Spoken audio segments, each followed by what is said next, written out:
Congratulations, co-host. What? What'd I win? You are a wiener. I win. You win. I always win. How you doing, man? Hey, I'm doing awesome. I won. I'm a winner. You are a winner. Finally. I know, man. Well, the naked chicks. I know. Where's the cake with the naked girl popping out? Where is my pussy prize? What'd you say? Where's my vagina cake? Yeah, man. We are winners. Yeah. What the hell? What did we win? Nothing. We win cash. We didn't even get a pat on the head. Got nothing. Yeah. No, booze. We won the podcast awards. Oh, that's right. Yeah. Okay, I was wondering. Yeah, people kept coming up to my page going, "Hey, congratulations." I'm like, "What the fuck? I didn't have a kid. What's going on here? What? Congratulations." Yeah. I just got out of jail. What's going on? Yeah. No, I was impressed, man. Brian Brushwood called. Oh, really? Brian Brushwood, the magician. From way back in the day, the kid that used to play with the matches and the cards. Oh, that guy that sticks, and the nails. That sticks things up his nose. Sticks nails up his nose, in his eyes, up his ass. Yeah, no. Yeah, people watch me pull a rabbit out of my ass. That's funny. Yeah. Now go back in there. Yeah. The Trix rabbit just popped out of his ass with spiky hair. No, Brian goes way back to our early days. Oh yeah, we're friends with this magician named Brian Brushwood, who has a very popular show called Scam School. That's right, still going on on iTunes. Mm-hmm. And he called up to say, "Hey man, you guys have won the podcast awards." Uh-huh. And he also said, "The saga continues." No, he called up and said, "Yeah, I just want to let you know." And I don't know what Brian was doing. Yeah, but he called laughing. Like, I don't know if he was smoking out or what. He was he called up and he was like, "Hey, just want to let you know." Oh, shit. You won the podcast award. Like he won. Well, I was about to say, now, we didn't beat him in the same category, did we? I mean, I can see him getting really fucked up. Magic? And just, You motherfuckers. You motherfuckers finally won something. Who would have voted on your silly little website with the animation figures running around talking about movies? Goddamn robots. What? You got crazy they robots got a black guy. and black people running around. Black people. Who let these robots and black people go? And you guys are winning awards. Yeah. No, people, to let you know what's going on, we won a podcast awards from Podcast Awards. Yeah, from the podcast awards. Self-titled. Okay. Yeah. It's like the Academy Awards if they were just called the Movie Awards. Yeah. I thought this was something that was, I don't know, made up from our side. I thought a bunch of just Spill fans just created their own podcast awards and we're the only ones who were nominated. Yeah, I was like, okay, now how's that going to work out? Yeah, like there's nobody else who's nominated, but yet we still don't win. I know. We didn't win. Who the fuck else is in there? I was curious, like how legitimate this was. So So a friend of mine sent me a link, and I actually saw it, and I was like, oh wow, because I noticed like other podcasts on there, and I was like, okay, I've heard of these podcasts. This isn't just some made up shit, you know. I'm sorry, people. You've been so busy. I'm eating right now. Yeah, fuck it. I'm sorry. You have to deal with it. Don't worry. He's unprofessional and he's black. So hey, he's not perfect. Boy, I got a 12-piece bucket right here, and when I'm done eating, I'm gonna put the bucket on my head. See, why do you got to do that, Corey? Why you got to go there? He is not. He is eating possibly the whitest white man food you could possibly eat. He's eating a pizza, but it's not just your ordinary man pizza with pepperoni and stuff like that. No, it has like spinach and sun-dried tomatoes and what else? What is it? It's organic. Is that pesto sauce on there too? That's spinach. Oh, okay. Well, I see that, but I didn't see any sauce, and it just looked like just green goo. Man, look, man, come on. Look, we are award winners now. I'm eating the pizza of kings. If we're award winners now, start eating like a man. God damn it! What the hell? Are you that rabbit that fucking keeps on coming out of fucking Brian's ass all the time? Yeah, every night. Going back in there. Throw some meat on that bitch. Oh, Brian, why was there a slice of organic pizza going up your ass? Oh, was that black rabbit eating that? Told him about sneaking that shit out at night. No, man, this is organic pizza, man. This is good for you. Yeah, good for you, man. Good for you. Yeah, you need it. You don't want to look like Cyrus. I'm telling you. That's what I'm trying to avoid there. Shit, Flower's gonna have diabetes in a few years. Shit, he's gonna have a heart attack, diabetes. He's gonna end up being a paraplegic in no time. He's gonna have legs. You know, he's just gonna forget he had them because he can't see them anymore. Where did my legs go? Damn. No. Yeah, man. Let's see him read his comic books now. That'll teach him. Man, we are happy, people, to have won the 2009 People's Choice winners for the Podcast Awards. Now, the way I look at this is that it's sort of like the People's Choice Awards because they allow the public to vote. Yeah. There's not a jury or a council of people who are sitting there making that decision. Right. We put a big call out to our members. Now, to give some thanks to Cyrus and Leon on LEOC, they put a big call out for people to go and vote. Awesome. And then we put up a video. I went ahead and made a video and put it up and said, people go out and vote for us. And looked like it paid off, man. It worked. And people were telling me, and let me also say, I think Pod Bay Door, Noah, I think she was the one that was campaigning for us to be considered for that. That's awesome. Yeah, I don't know exactly how that works or how they even go about finding certain podcasts, but, that's great. If Noah actually did that along with, Leog putting up their videos and stuff, that's badass. Hey, and it paid off. Look at us now. Yeah, look at us on now. top of the world. Oh, we still broke, but yes, we appreciate it. We'll take every little bit we can get. We're still hanging out with the roaches. And we ain't stuff, got. But now, wait a minute. Here's the thing about the awards. All right, first of all, the awards they look like they're pretty cool because, as you said, there's people on there that you heard of. Like I know Dig Nation were on there, and there's, ESPN were on there. There's Mugglecast. That's the Harry Potter podcast. Yeah. Yeah, it was the NPR was on there. I mean, NPR. Yeah. What are they doing on there? Hey, wait a minute. Putting people to sleep on podcasts too? Jesus. Apparently, a lot of people need some rest because they voted for them. The NPR is great. I've never slept better in my life. Welcome to Lake Wobegon Tales. Didn't they create Ambient? I mean, everything NPR does, and I love NPR. There's a show on NPR that I like to listen to called Fresh Air. Yeah. One of the best interview shows that I've seen because there's a woman on there named Terry Gross. Okay. She was even on The Simpsons. She was they like Homer was driving down the street listening to NPR, and Terry Gross was the voice. But like everything on that. There's a couple of things that happen with NPR. It's like no matter like the news that they give, no matter what happens, those motherfuckers are the calmest people. I think they must be smoking weed at NPR or something. Oh yeah, because they could be telling you about anything. Today in Afghanistan, about 500 soldiers died in a fiery blast, and it's a terrible tragedy. But in other news today, stock market crashed and a lot of unemployment going on. Ain't y'all worried about shit? No. It's like fucking the pod people are fucking taking over. Today, yes. More tragic news today. Baby was dropped in a well, rescued 20 minutes later with his head cut off. Terrible. Awful. Oh, next. Tragedy, yes. Tragedy struck at Popeye's Chicken, running out of chicken. Popeyes. At the 5 o'clock hour. And every black customer seemed to be yelling at an intercom that was unmanned. No, that would be the time that they get nervous. They'd be like, they'd be like, God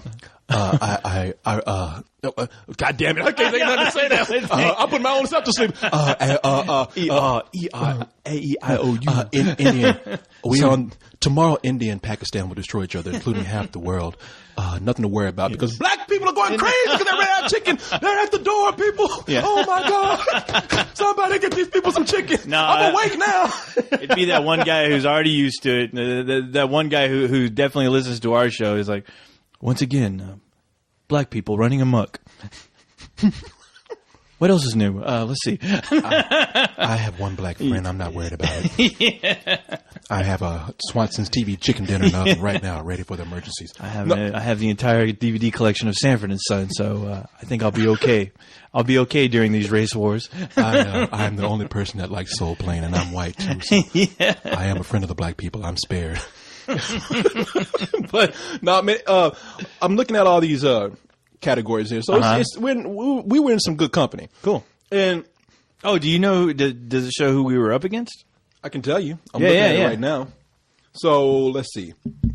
So people, if you go to podcastawards.com, you can scroll down.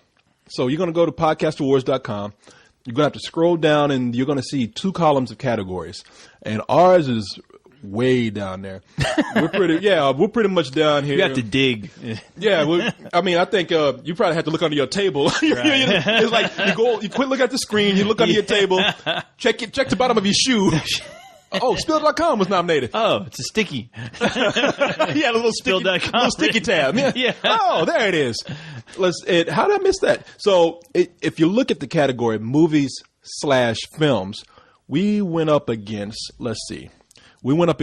Film Spotting, I Love Movies, Movies You May Have Missed, Night of the Living Podcast, Now Playing, Popcorn Mafia, Sound of Sight, The Force Cast, The Signal, and then there's us. And they call us Spill. They don't call us Spill.com. Oh, well. So, at least they got the first part right. Yeah, that's the important thing. And there's a link there to our site. So this is some good advertisement, too. Awesome. What it comes down to, by the way, welcome to Let's Do This, Pete. Yes. By the way, thank you. Welcome to the number one. We can actually say now the number one website on Spill. Yeah, on Spill. Yes. No, we can say now. Let's Do This has some catching up to do. As being the third podcast that nobody listens to, we must pull ourselves up. Pull ourselves by our bootstraps. I think we can. The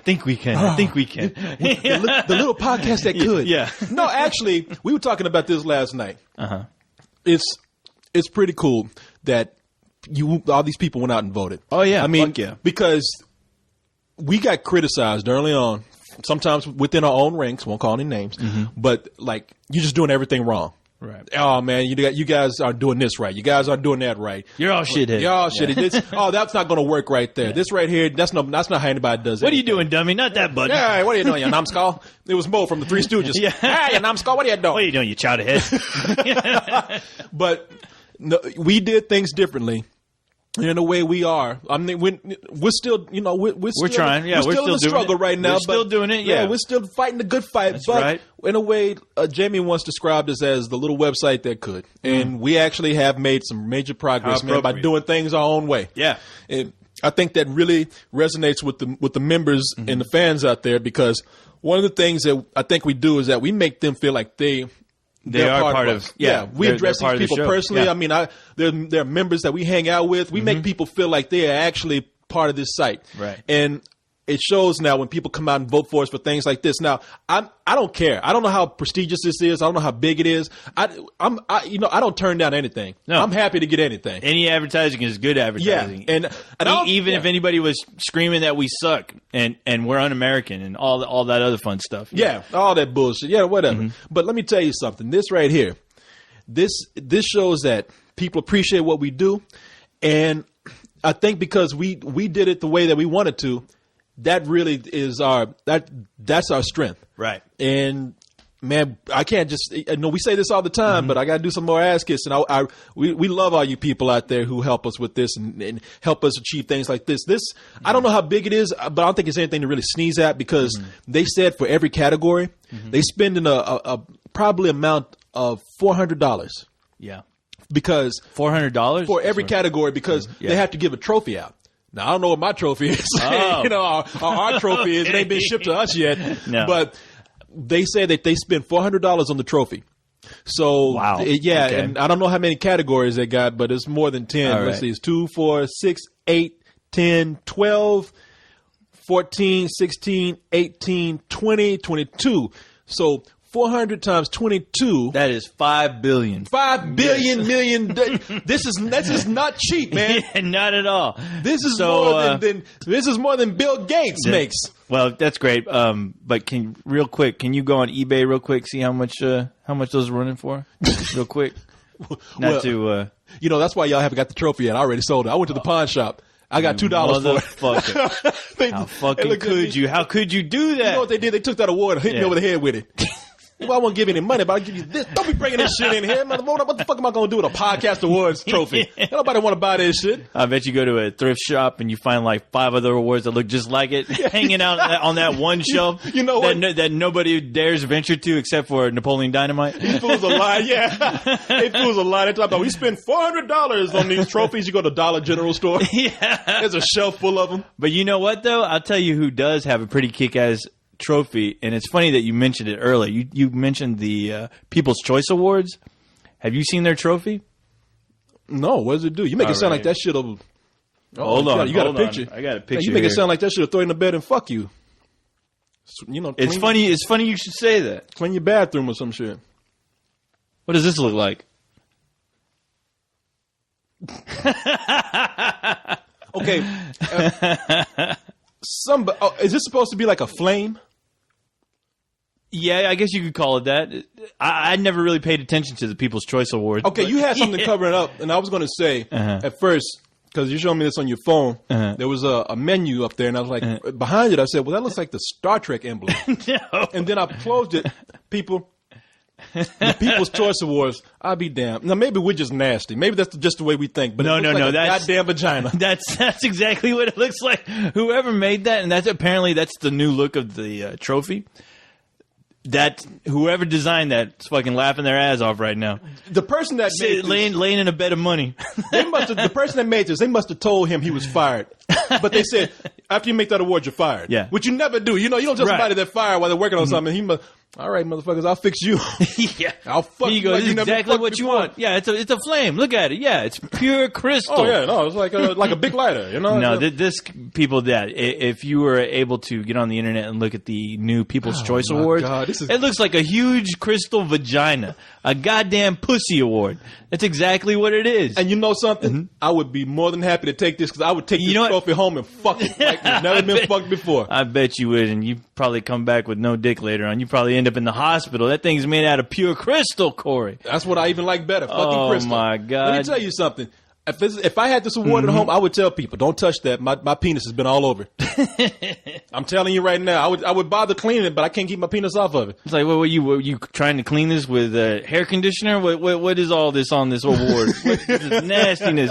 No. How did you find that, man? What made you want to look that up? No. It's a friend of mine. She sent it to me.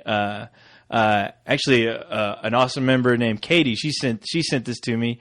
And she's from Australia? She said yes, and she was like, "What does this look like to you?" And I was like, "Holy shit, it's a vagina, made out of crystal." Oh, that should my be God. for the adult video awards. Man. No, it should. It should. I mean, you just look at it. Even adult video awards look at that and be like, "Damn, that's nasty." And it's like a woman almost inviting you back home. Yeah, it is, man. You know what? Let me tell you something. I better not ever win an award that looks like that on stage or live television. Yeah. Because I'll pick that award up and I like to thank Jesus, and then I'll drop my drawers and I'll fuck that award right there on stage. Oh, wow. I like to thank Jesus and zip. I like to thank my mother.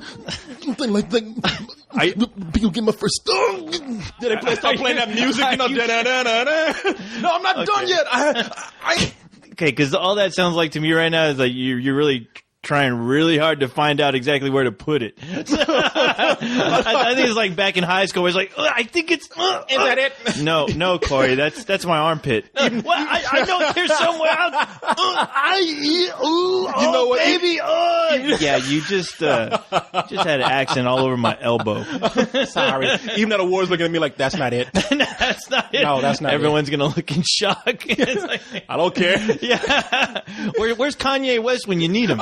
Kanye West, you see the door still flapping where he's left. You're like, everybody's gonna ask me to interrupt, and I don't want no part of that shit. It's like, you know what? He could have his fucking award. Yeah. He can go home, take that award home, and fuck it. Yeah. And you really can too. Yeah, no, you can. No shit, I will gladly unzip my pants. Motherfuckers be running out of there like King Kong just broke loose.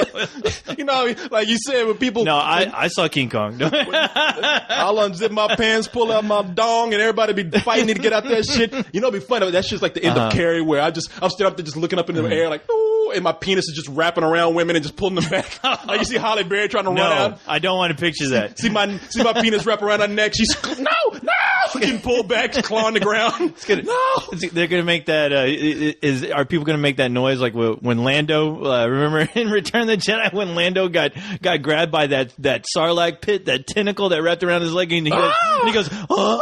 He had that like black guy yell. It's like, oh, yeah. You see Megan Fox. Yeah. My penis wrap around her ankle. Oh! They do that Wilhelm scream. Oh my. Yeah. Oh my God. You see Goofy in there get my penis wrap around him. I don't want to imagine anything else with Then you better with your penis involved. Then I better not ever win a People's Choice Award. No, you won't. Don't worry. Oh, no, yeah. People's Choice, they could be like, you know what, Corey Coleman gave the best performance of the year for every category here. Don't give that motherfucker we ain't giving him shit. Yeah. He is not going to get on stage and fuck this award. No, please don't. Give him a cup. Yeah. Please, Corey, don't hurt him.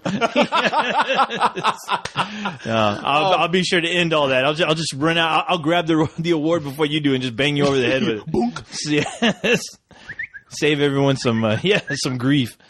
But the trophies for this, man, I saw them. They had them on the site for a while. Did they? And yeah, I was kind of curious what they look like. And I think they just look like crystal balls. Crystal balls, even better. There was a piece of paper on there. That would suit you better, Corey. Yeah, exactly.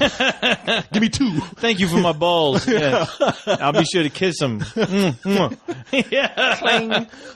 But I saw them on the site. Yeah, there's the spherical awards, and I think on each one of them there was a piece of paper written in marker. Who won? Written in crayon. Yeah, written in crayon. You won. And crown. Yeah, here you go. The wiener. It's spelled all wrong. The wiener. The wiener. That's what they say. Yeah. The wiener is Spool.com.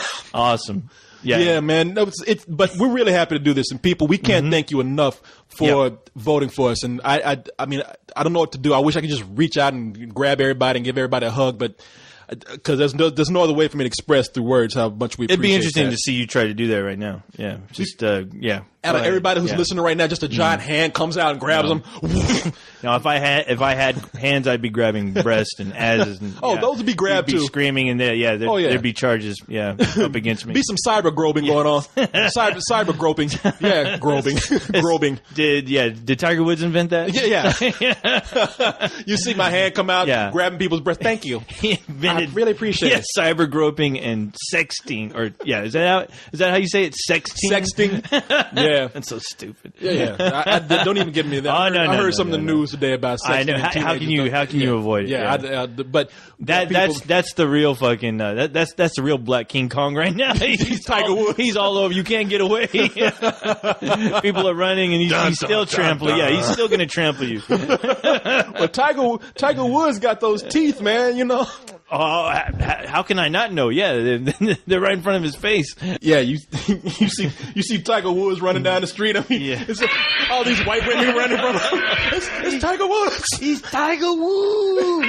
Tiger Woods. He take all our women. Run! Hide your white women. Hide the white women. It's Tiger Woods. Unga. Only hide the blonde ones though. He only go for blonde pussy. He only go for blonde. He no like it black pussy. He too buku. White women love a tupuku. Why are we making Americans sound like the Asian? Because usually, Asian people, I think when they hear that, they're the only ones who know what's going on. Everybody else is chilling when they hear that. Like, what's that noise? What the hell? What's going on here? I think like 5 Asians ran out this neighborhood when they heard this. Play that shit like all the Asian neighbors just ran out. Oh shit! Run! It's like black people with ghosts when they're like, we gone. When you can play a sound effect of Godzilla, Asian people just fucking leave. It's the round-eyed Chinese black man. Run! And the Korean store down the street just shut down. And why are we saying Chinese and Korean? Because it was Japanese people who were running from Godzilla. Right. It don't matter. All Asians run from Godzilla. They all look alike. But nah, man, people, thank you for the award. Yes, that is pretty damn awesome. Yeah, we can actually say award-winning podcast. Yes. Right now. We won. Yeah, we'll make it up to you at the spill party, everybody. Sure. Yeah. We'll So- buy you a Coke. Yeah, and a smile. Give you a little pat on the head. Oh, man. So let's see what we got it on the show tonight. We got a pretty good show, man. Yep. We actually did a little planning here. All right. So some of the big things that happened besides the podcast awards, we have the Golden Globe nominations that came out. Yeah. You're like, you don't sound too pleased. That's great. No, I'm more than likely I don't know any of the nominees, and probably I haven't even seen half the films that are being nominated. No, I think you'd be surprised. Really? Okay. I think you'll be I'll let surprised. you read them off to me. Yeah. Yeah, I'll read them off to you, and you're gonna be like, wow. I'll give you my 2 cents. Yeah, you'll like them. So, or 1 cent. yeah, you can don't break yourself. No, I'll try not to. We are going to talk about the trip to Georgia that I made this past weekend. Yeah, your trip. That's right. Yeah. To the unofficial spill party, right? Or is that what you called official. it? No, it was. Okay, I said it was more like a get together. Yeah, but it was. I'll tell you about it. Sounds like fun, Corey. I'll tell you about it.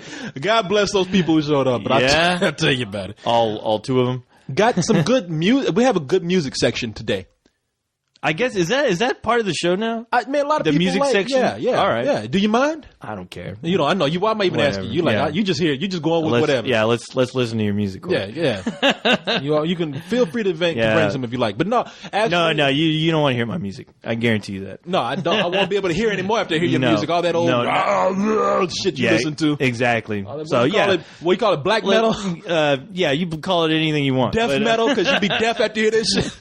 That's a good one, Corey. Did you write that yourself? I did, man. That's awesome. You keep that. You sell that. I wrote that shit down. You sell that to Leon. Man, that's a joke. 5 years in the making. I just been waiting to spring it. I liked your first joke better. Thank you. But okay, all right, and surprise. There's also some other get-togethers going on. I want to let people know about. And yeah. There's going to be one in New York, but we'll talk about. Yeah, that. I keep reading.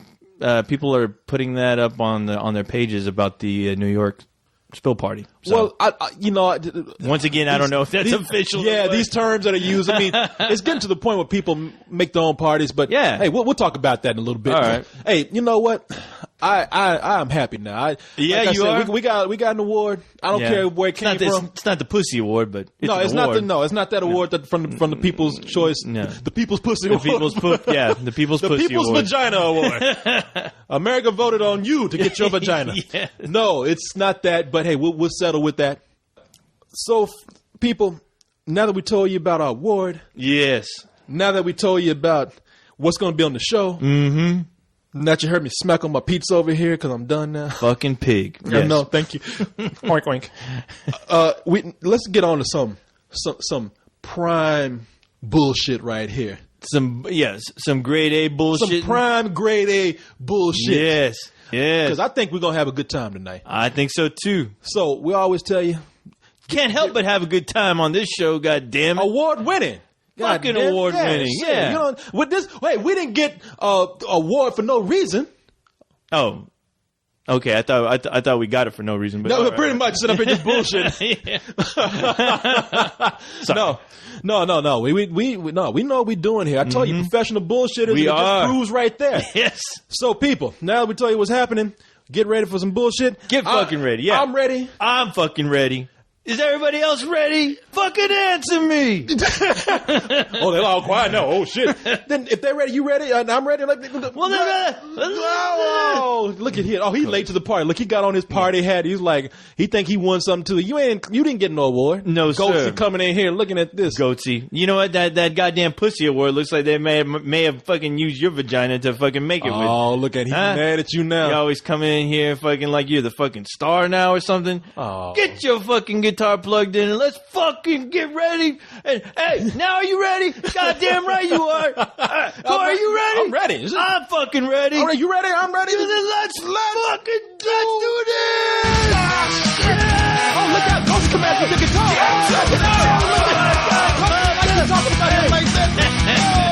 I love when people get pissed off. Look at it. Well, not really people. You're still a ghost. Bitch hog.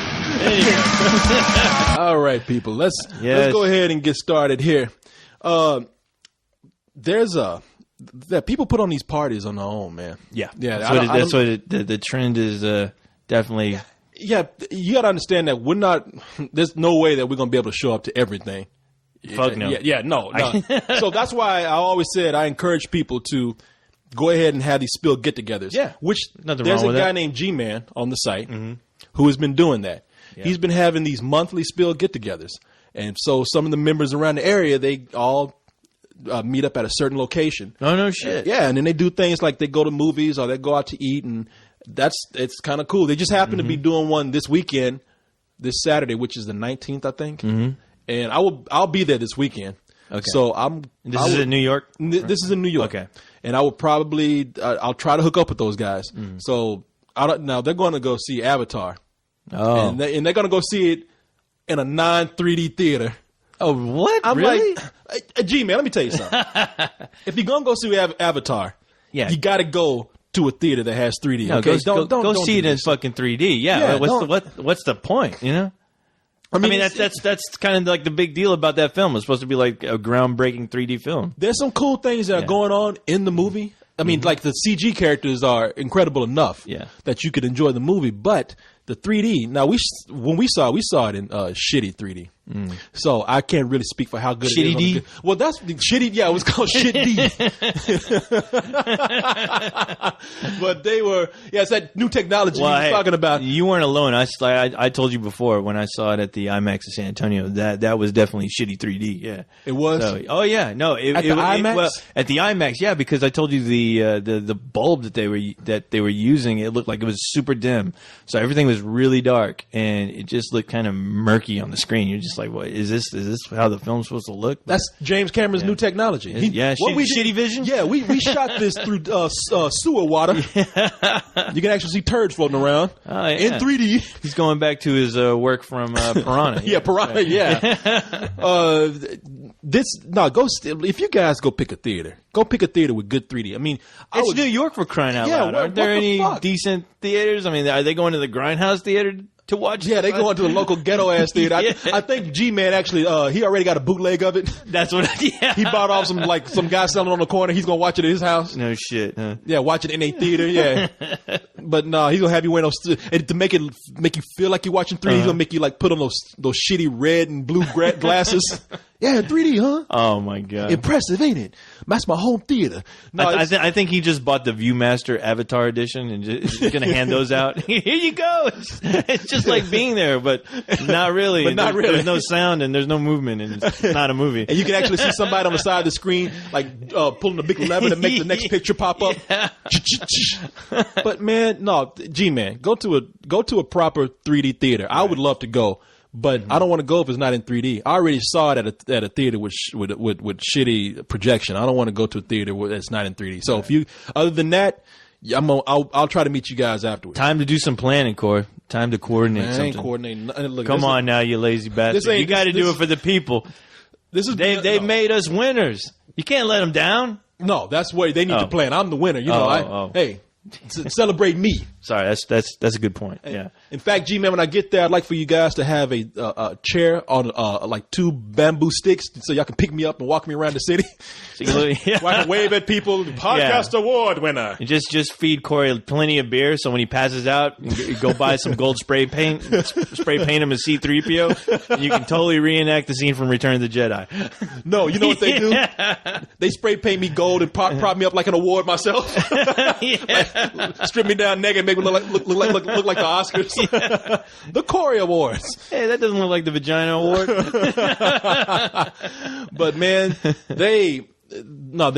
think they said that they were going to do something afterwards up in New York. So I'll meet you guys afterwards. Yeah. If you choose a 3D theater, let me know. I'll go. Hey, it sounds like fun. If you don't, then I'll see you afterwards. Then fuck off. Yeah, go fuck yourself in your goddamn spill party. No, we don't mean that. We don't mean that at all, people. Please. Let me know what's on the agenda. No, we don't mean that, people. Fuck them. I ain't going to be able to hang out. Why should they have all the fun? Great. Man, these guys are fucking. Hey, you go tell their mothers that. Yeah. Oh, man, we really appreciate you guys giving us yeah. No, man, great fucking dopey sons of bitches. Yeah. Listening to the dumb podcast about nothing. Oh, wonderful people. We got wonderful members here. What a bunch of dopes. Oh, I'm sorry. Is this thing on? Oh shit!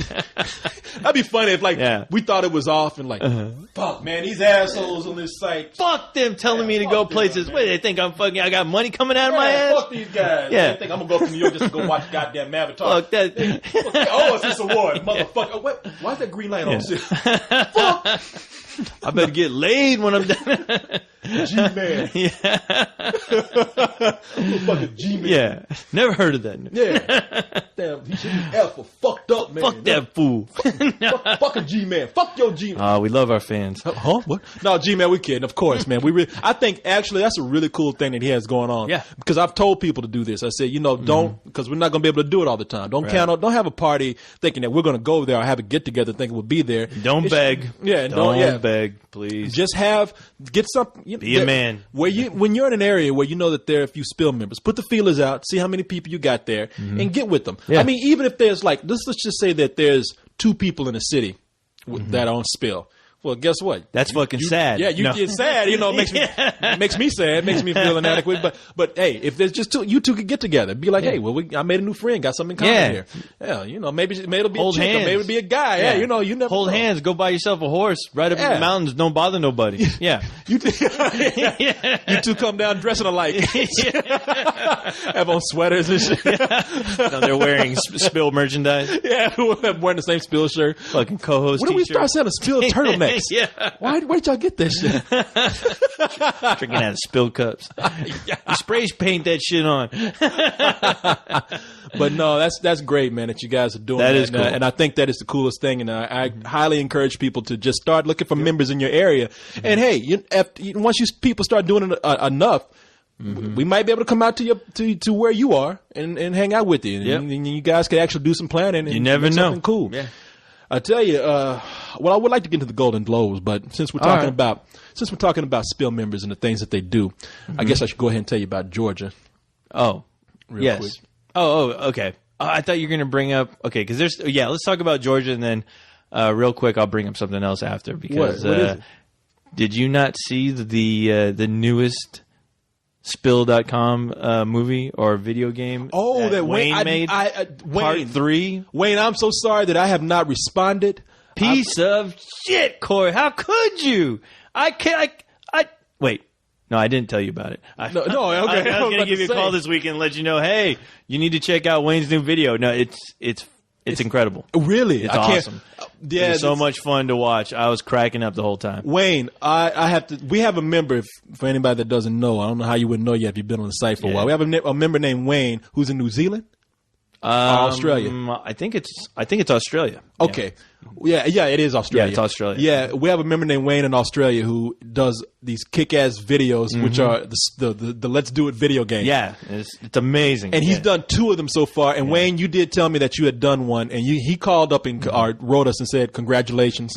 And I'm sorry I didn't get back with you. I was in Georgia going back and forth on the plane. When I got back, had to go right to work, and I haven't been able to watch anything except movies for the Austin Critics Award. But anyway, I digress.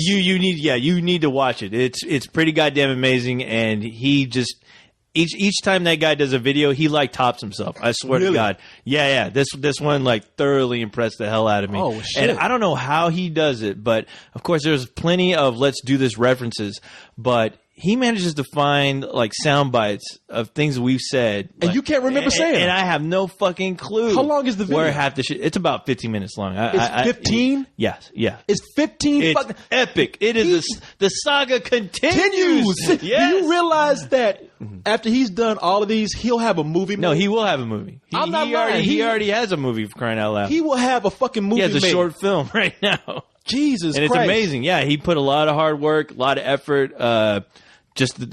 He knows exactly how to place certain references and things that we've talked about, and a lot of these game scenes that are just they're funny as hell, and it's actually a coherent plot going on, and it's great. That's what I noticed with the first one. I was like, he's managed to make a video game that has better plots than a lot of the professional video games out there. Oh yeah, definitely. Yeah. I mean, not to toot our own horn. No, and if I didn't know, I actually showed. I said this before that I showed some friends the second video he did, and they're just cracking up, just how chaotic it was, just how nuts it was. But you could follow what was going on throughout the whole thing, which was cool about it. I can't wait to see this now. Oh, dude, I'm telling you, if it wasn't 15 minutes long, I'd pause and watch it right here. But it's no. But anyway, our hats off to Wayne. Well, we need to give that motherfucker an award or something. Well, that's cool. No, you know what? We have I'll say it again. We have the Spill. Spill. I don't know what to call it. Spill event. The Spill festival coming up. Spillcom. Yeah. Spill.com. I've heard that name thrown around. Yeah, people call it just simply the Spill Festival, or they've called it Spill.com, and so that's coming up in tentatively right now, June 11th. June 11th, because I tried to find a date where kids could get out of college and show up and whatnot. And we're going to have part of that is going to college. I don't think we have any fans of college. Are you kidding? We've got a bunch of dummies on this. No, that mean that they still ain't dummies. No, the reason why we had the last Spill party that when we had it is because the college people were saying, I can't get out of school around that time. Change the date. If you're in college listening to this goddamn show, there's something wrong. Stop wasting your parents' money already, okay? Hey, what the hell are you doing? Fucking calm down, yeah. Hey, pull that little lever out your head and open that bottle for me right there, please. But for the Spill.com or the Spill Festival on June 11th, we're going to have a couple of guests, a director and a musical act, if things go well. No name. We're not going to have, like I said, Schlecky Feldman or Schlecky Friedberg. What? Oh, you got to be fucking kidding me. I was about to say, dude, out of everything you could have picked at that fucking store, you picked I don't know. I don't even know what this is. Okay, Corey managed to go and find a beer where it's a Frambrosia. It's a Frambrosia beer. And what is wrong with a Frambrosia beer? Nothing. There's nothing wrong with Frambrosia. Anyway, you managed to find you managed to find the fucking bottle with a regular beer cap along with a cork. That's how dangerous that shit is. It's like you have to uncork that shit now. That's extra security right there. I know. I didn't even know. Look, fortunately, I got a corkscrew here. Ain't you like a Swiss Army knife? Don't you have a corkscrew? No, you know what? Fuck it. I don't want your corkscrew on my beard. I'll give you a corkscrew. No, never mind. I got one right here. I'll open it myself. I'll give it right to your beer. I'm nervous. I'll add some of my own flavor to that bottle. I'm nervous where your bottle cap open is being. But no, I cannot believe that. That's fucking crazy. I mean, shit. I should have known. It must seal in the flavor. There you go. That is crazy. There you go. All right. Look at it. I got that frost coming out of it and everything. I hope you enjoy your Frambrosia beer. Man, well, everybody's had this. It's a Belgian ale, and I like it because it's kind of strong. No, it is. People are like, oh, he better get fucked up now. Yeah. But no, it's not gonna be that bad. But yeah, it's I like this kind of beer, man. It's good, but it's a little too sweet for my taste. But that's me. Well, I didn't want to buy a whole 6-pack of beer, and they didn't sell beers individually. Right. You brought in some beer yourself tonight, so. Right. But anyway, this so for the party for the festival coming up on June 11th, we're going to have a musical act, and we're going to have a director come in, and like I said, a couple of known names. Mm-hmm. It's not any like local band, some guy coming out there playing a kazoo and shit. That even though that would be fucking kick ass. A guy playing a kazoo. He better be a fucking badass kazoo player along with a kick drum. He got that drum in front of him and playing a kazoo. The one-man band, yeah. And Washington back in '83. You guys like movies, huh? Let me know if you know this one. What the fuck does a kazoo sound like now? I know you. I like the way you said kazoo. Yeah. The guy who you were imitating must have had the best kazoo in the world because it sounds just like the Star Wars theme. He blows it.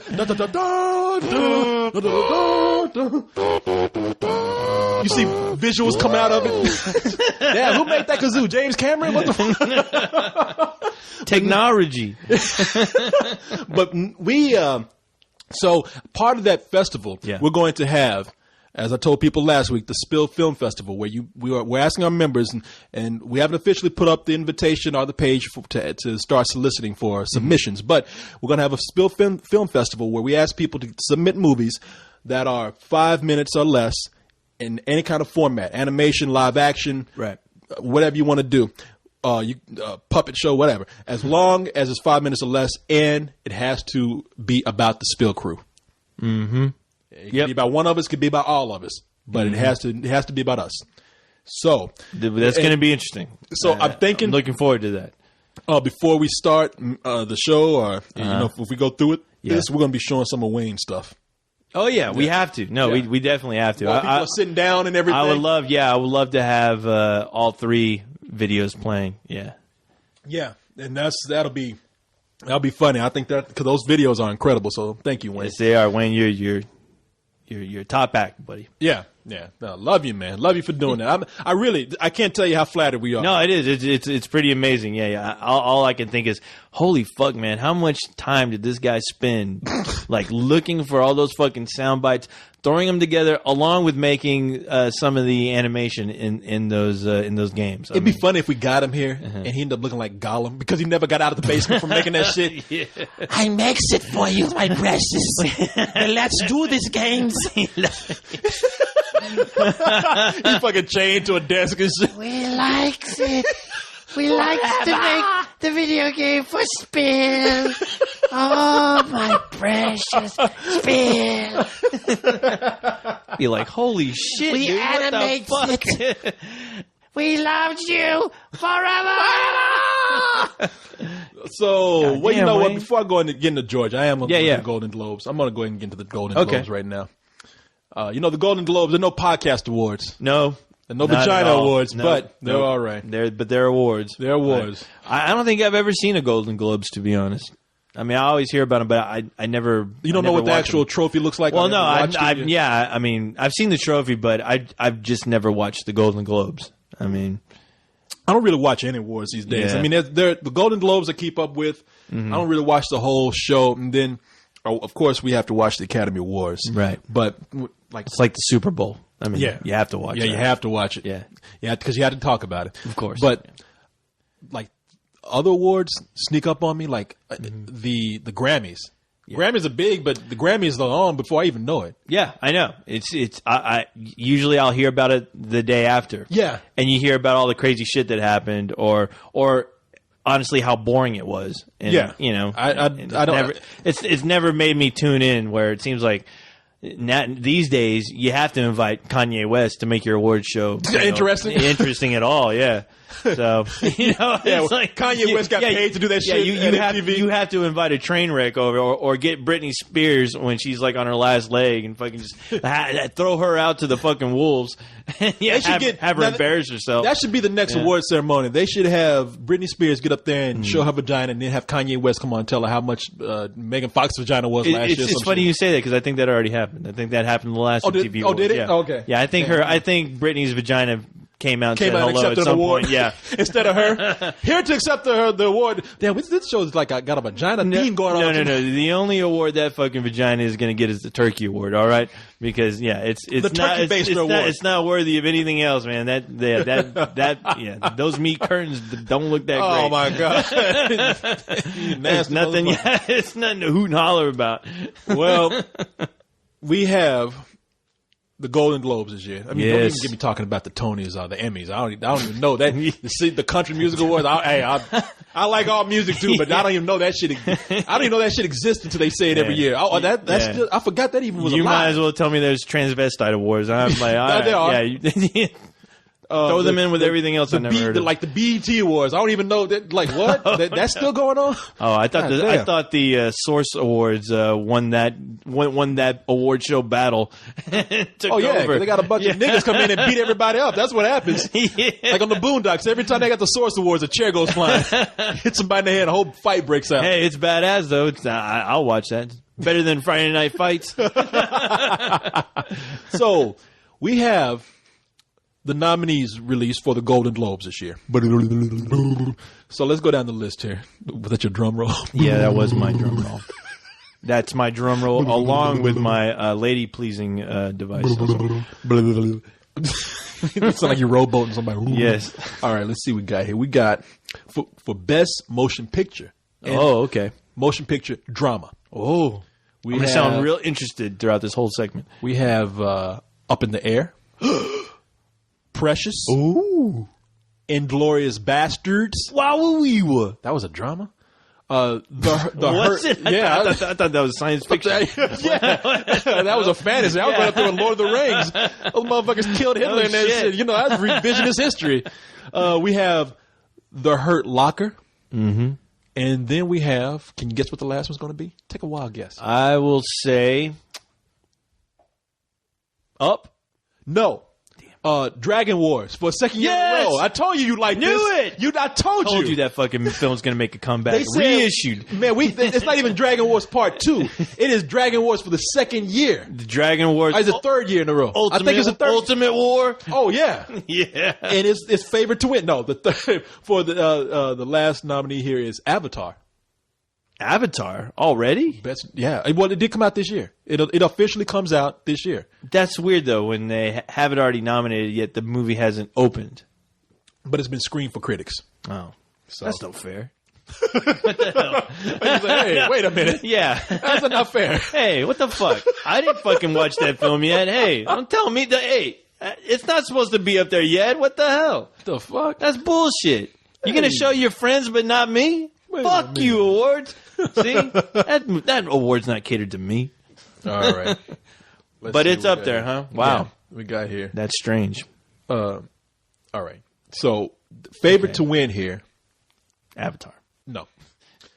I tell you, out of this, I think their favorite to win is my favorite movie. Mm-hmm. It is Precious. Yeah, I keep hearing about that film. Precious is amazing, man. I have to tell you, Precious is one of those Just hear very about some- bold film, Yeah, man. some black chick just getting the shit beaten out of her all the Some time. big fat black Yeah. chick getting beat up by a bigger fat black Awesome. chick. Yes. Where's my food? Bang! I mean, there is a scene where they throw a pan at that chick. I mean, Oh my god. that shit might as well be like Looney Tunes because there's always something Yeah. being thrown at Precious's head. They should do those sound effects like boing. Wow. I mean- you know what? I understand it's a movie and all, but couldn't they just show an episode of Jerry Springer and would that get nominated too? I mean, it's the same thing, right? Black people beating each other. Yeah, up. Big fat sassy black women throwing shit at people. black people. Yeah, big fat black chick getting a frying pan thrown at her. I mean, I've seen that on Springer. Every but other where's scene, his yeah. fucking award, huh? It's like He doesn't even have to write a script. Jerry. It's all right there for Precious free. Cook my Yeah. food right. She serves the chitlins all cold and boink. That's my head. That's precious. Oh, let me see. No, the movie is amazing, man. Right. Monique I hear about is incredible in that film, and this girl that they have in the movie. Whose name is I can't. Who does she play in the movie? She plays Precious. The girl who plays Precious in the film, I think her name is Gabrielle. Mm-hmm. Oh, let's see if I can find her name here. Gabourey Sidibe. Oh, It's God. Sidibe or Sidibe. She has a black name, huh? Gabourey. That ain't gonna help nobody. Black people can't spell. You know, they want to name her Gabriella or Yeah. something, but they fucked that all They up. fucked up that spelling. Her dad was drunk. Gabourey. Writing that shit down. Sir, what is your daughter's name? Gabourey. Gabriel? No, Gabba Gabourey. gabba hey hey. Yeah, they better be glad they didn't name her ass like Gibbly gobbly goo. they better be glad they didn't name her that champ from Freaks, that movie. Gibble gobble, google gobble. One of us. One of us. Google One of gobble. us. Google gobble. Yeah, they had a guy out there like her mother was a bearded woman. She was in Freaks. Ma'am, what is your daughter's name? Gibble gobble, google gobble. All right, Gabourey. Oh my god. No, so she was incredible in the film. She plays Precious. She's nothing like what you see her in the movie. She's a very intelligent girl, very well spoken. But because of the movie, you said it, Corey. You had to go speaks there. so well. Yeah. She's black. She speaks very well. You know, for a black actress, she speaks amazingly well. Wow, Corey. No, well, in the movie, you know what she plays in the film. She plays an illiterate girl who's been raped by her father, her real father, several times to the point where she has 2 children by him. Oh yeah. It is right. Man. It is a creepy film, but it's amazing the performance the girl gives, and you hear her speak. She is nothing like that character. Not that you expected her to be, but that she does it so well that she convinces you that this is. And plus, you've never seen her before, so you just take her as a real person. Okay, so now moving on to, let's see what we got here. Oh, what's the next category? Best actor? Or best performance? Here we go. Best performance by an actress in a motion picture drama. We have Emily Blunt for The Young Victoria, which I haven't watched yet. I have it on DVD here. I guess I'll try to watch it sometime this week. We have Sandra Bullock for The Blind Side, who I think she was great in that movie. That's what I keep hearing. She is. I wasn't crazy about the film, but she was great in the film. We have Helen Mirren for The Last Station. Saw that movie. She's one of the few things that are good in it. Other than that, it's just haven't seen any of these films yet. All right. Carey Mulligan for An Education. I heard that. I haven't seen that either, but I heard it's great.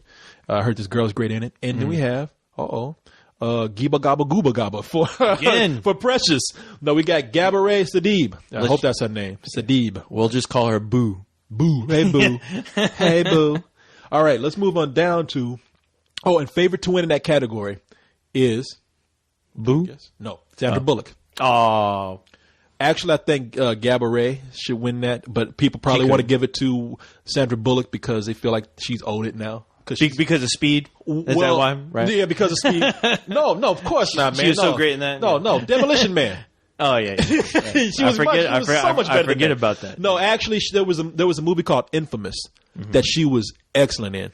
I forgot who the woman she played. It was a movie about Truman Capote, and I forgot who Truman Capote's best friend was in real life, but she played that woman, and she was amazing in that movie. And the movie didn't get that much attention, and she didn't get that much attention. If people rent Infamous, maybe if she wasn't such a bitch that year, maybe somebody would have given her some attention. What did she do? Right?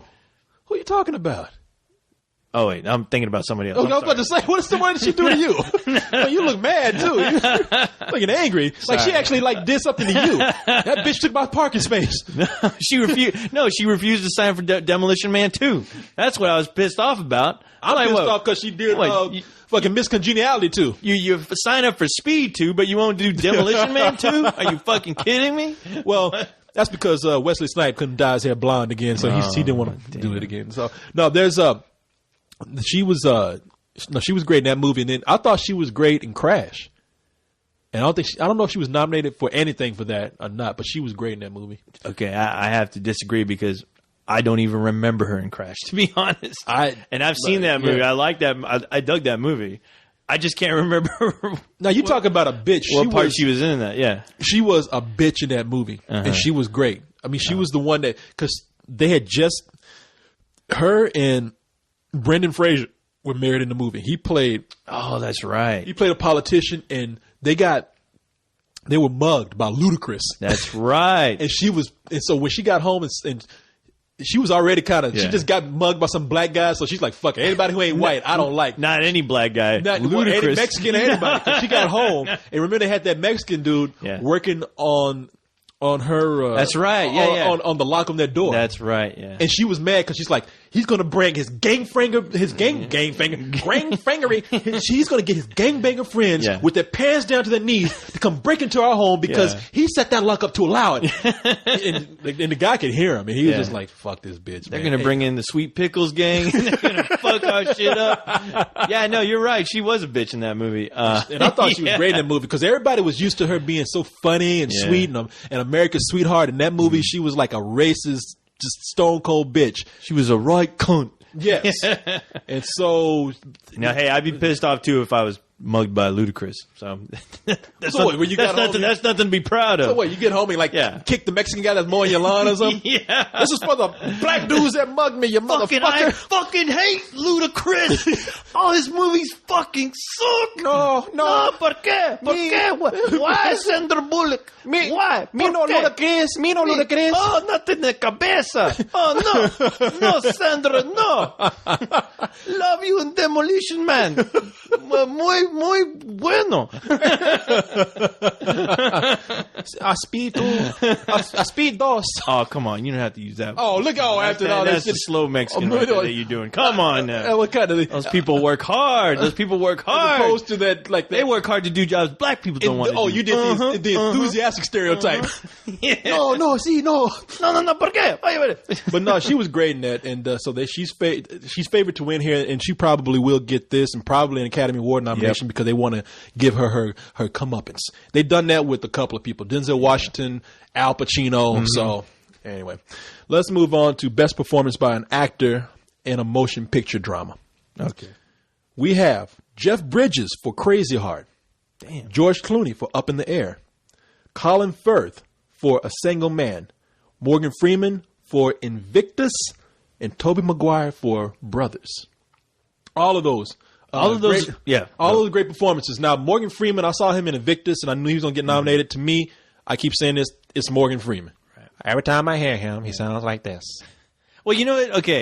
He's like, I am Nelson Mandela. Yeah. Well, that's how he talks. Yeah. but that's how Morgan, with Nelson Mandela. He's acting, all right? Cut the guy some slack. Free at last. South Africa, let's come together with some penguins. But I think Morgan Freeman is one of my favorite actors without a doubt. I just couldn't get into him being Nelson Mandela because he sounds like Morgan Freeman to me. His voice is just that strong. It's almost like a compliment. You couldn't buy it, huh? I just didn't get into it. I saw him being Morgan Freeman, which is Morgan Freeman is great. He did well. Yeah. I've seen all these movies.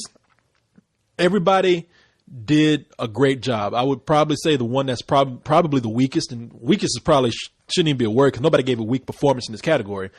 George Clooney is the one who's up against a lot of people who gave a lot of who had to give a lot of emotion. Mm-hmm. George Clooney's performance was, for the most part, he was being George Clooney, smooth. Right. George Clooney, the ladies, man. So. Yeah, he's doing his thing. Now, here's my problem with all these films that you just mentioned.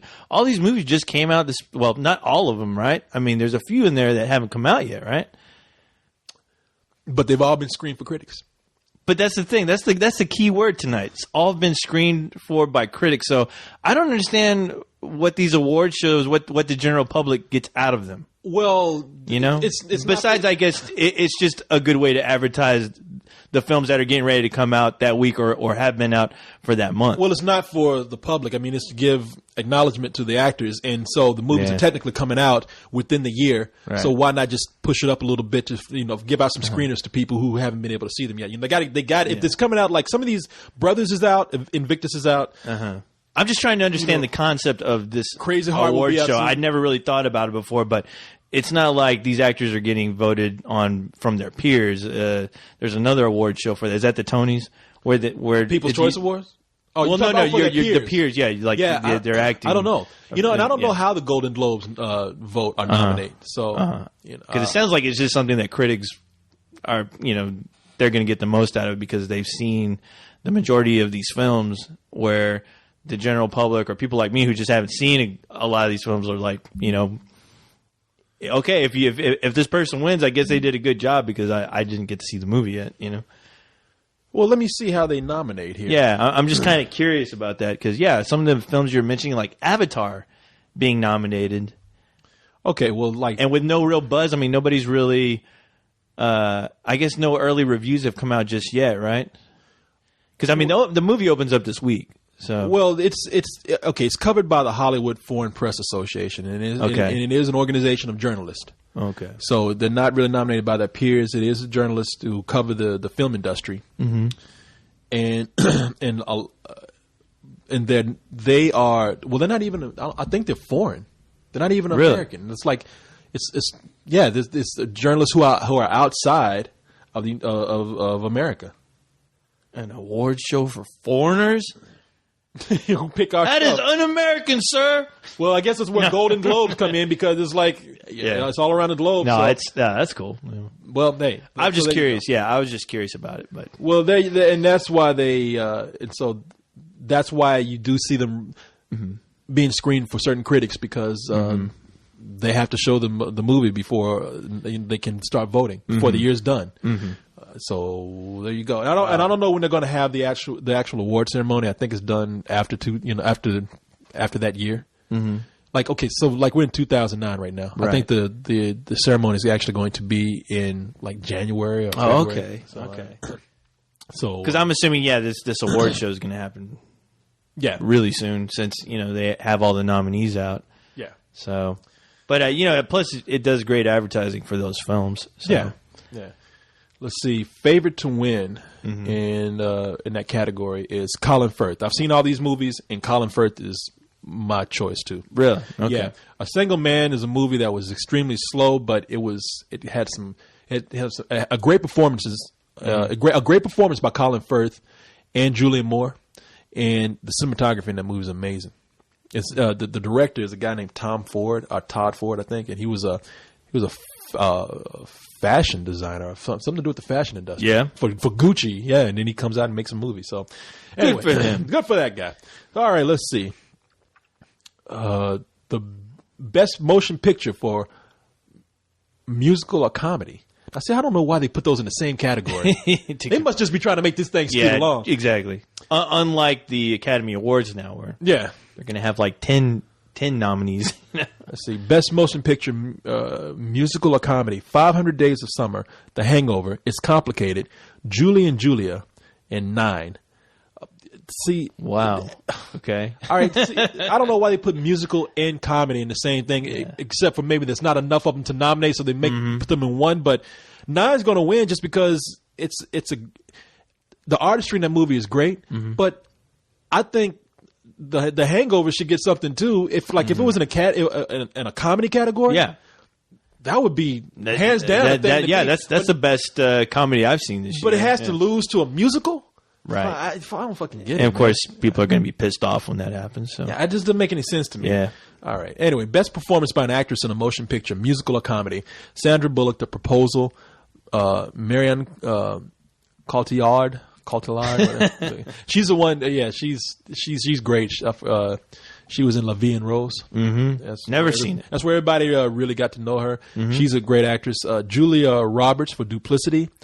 Meryl Streep. Duplicity? Yeah, That's an old film. It came out early this year, so people. I keep thinking about that Michael Keaton film. Oh, you're thinking about Multiplicity. Yes, I'm sorry. I was like, holy shit. That is a really old... Man, you talk about not having anyone to choose from. They went back. Yeah, they're running out of films these days to put in that fucking category. Let's see. We got Meryl Streep for It's Complicated, which I just saw tonight, and she was very good in that. And the last one is Debbie Gibson for Mega Shark versus John Octopus. Whoa! No. I told you this one so bad. Now I'm starting to like these goddamn awards. Something that I care about. Man, fuck what those critics like. There you It's go. about what I like. But no. The last actress again is Meryl Streep for Julie and Julia. I can tell you she's gonna win everything. She's gonna win it all for movies Because she's fucking in everything. Yeah, that's a good strategy. for Up. Meryl Streep. What? You weren't even in that fucking. She's gonna get it for Julie and Julia, where she played Julia Childs, and I can tell you that right now, and because she became Julia Childs, and it's the experts' pick too. So, best performance by an actor in a motion picture, musical or comedy. Matt Damon for The Informant, Daniel Day-Lewis for 9, Robert Downey Jr. for Sherlock Holmes, Joseph Gordon-Levitt for 500 Days of Summer, and Michael Stuhlbarg for A Serious Man.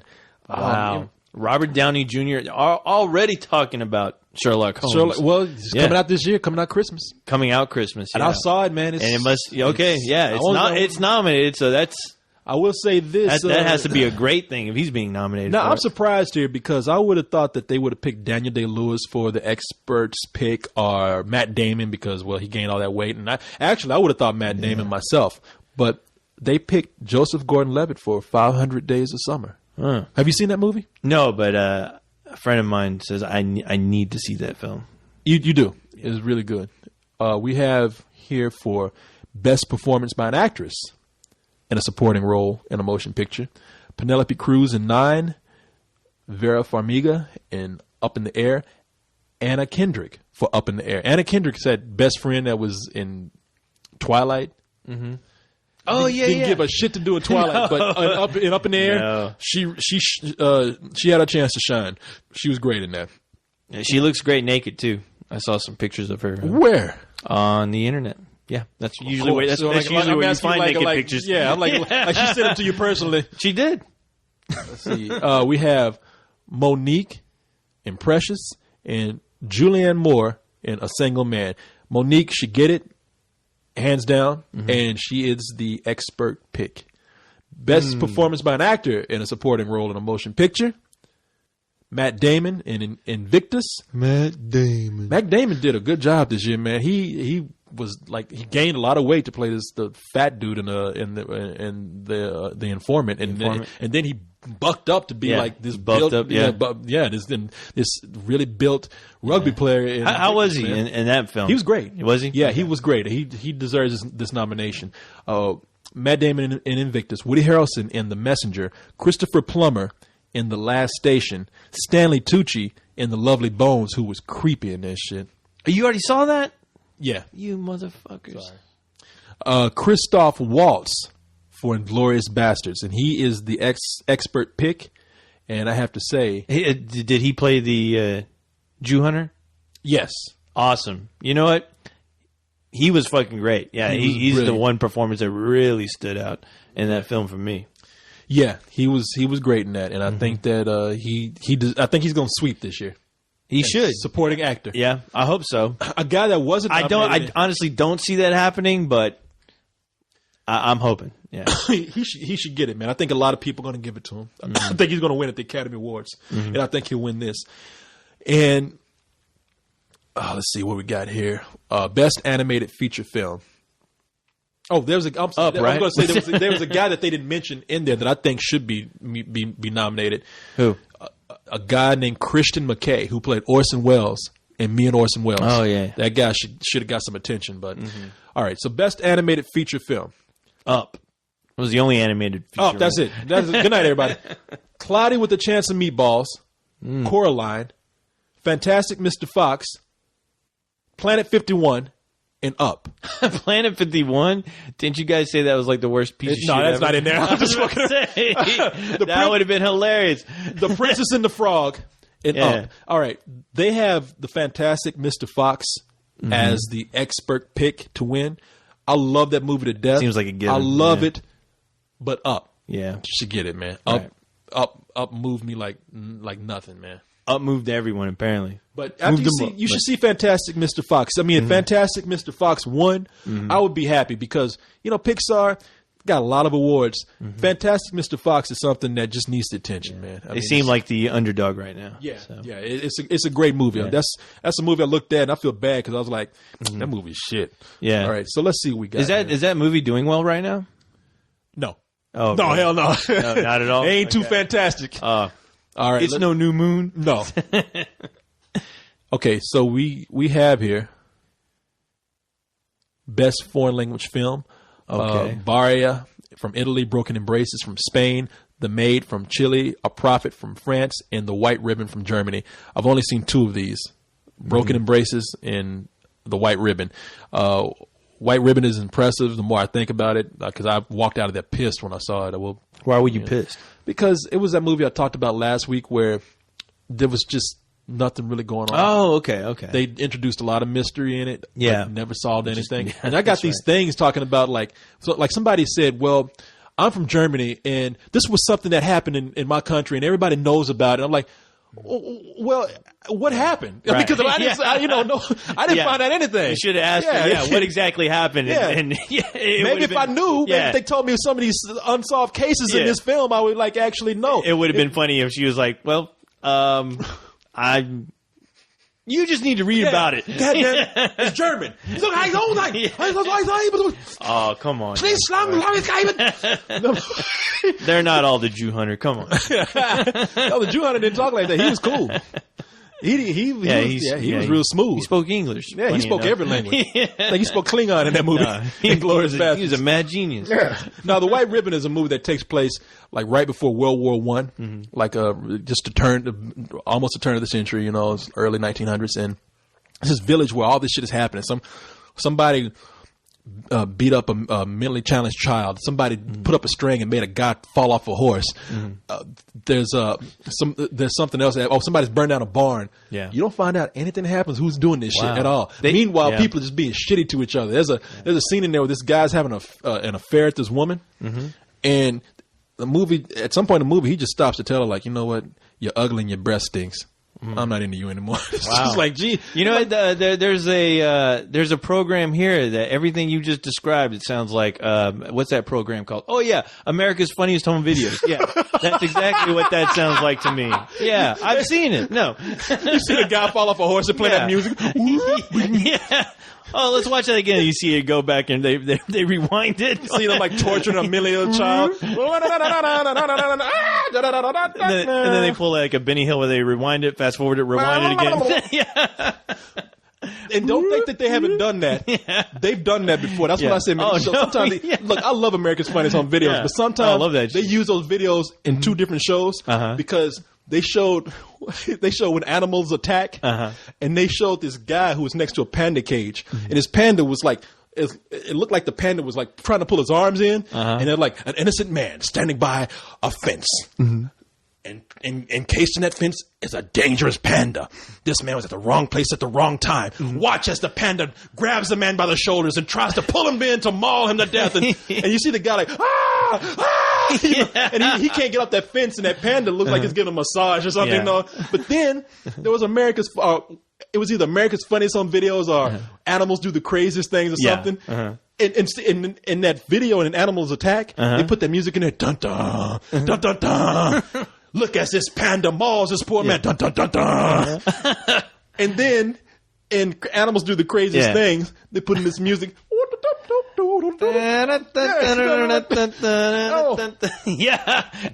This panda likes this man's taste in jackets because he wants to wear it. And and they got the lamest joke. Those lame and they show jokes. and it takes on a whole different context. Like the panda's pulling at the jacket, and the guy's like yelling. It's like, obviously the man is taken by surprise, but no harm done there, sir. He just likes your taste in fashion, you know. And then they get the guy trying to talk like the panda's like, "Hey, buddy, you mind if I try that?"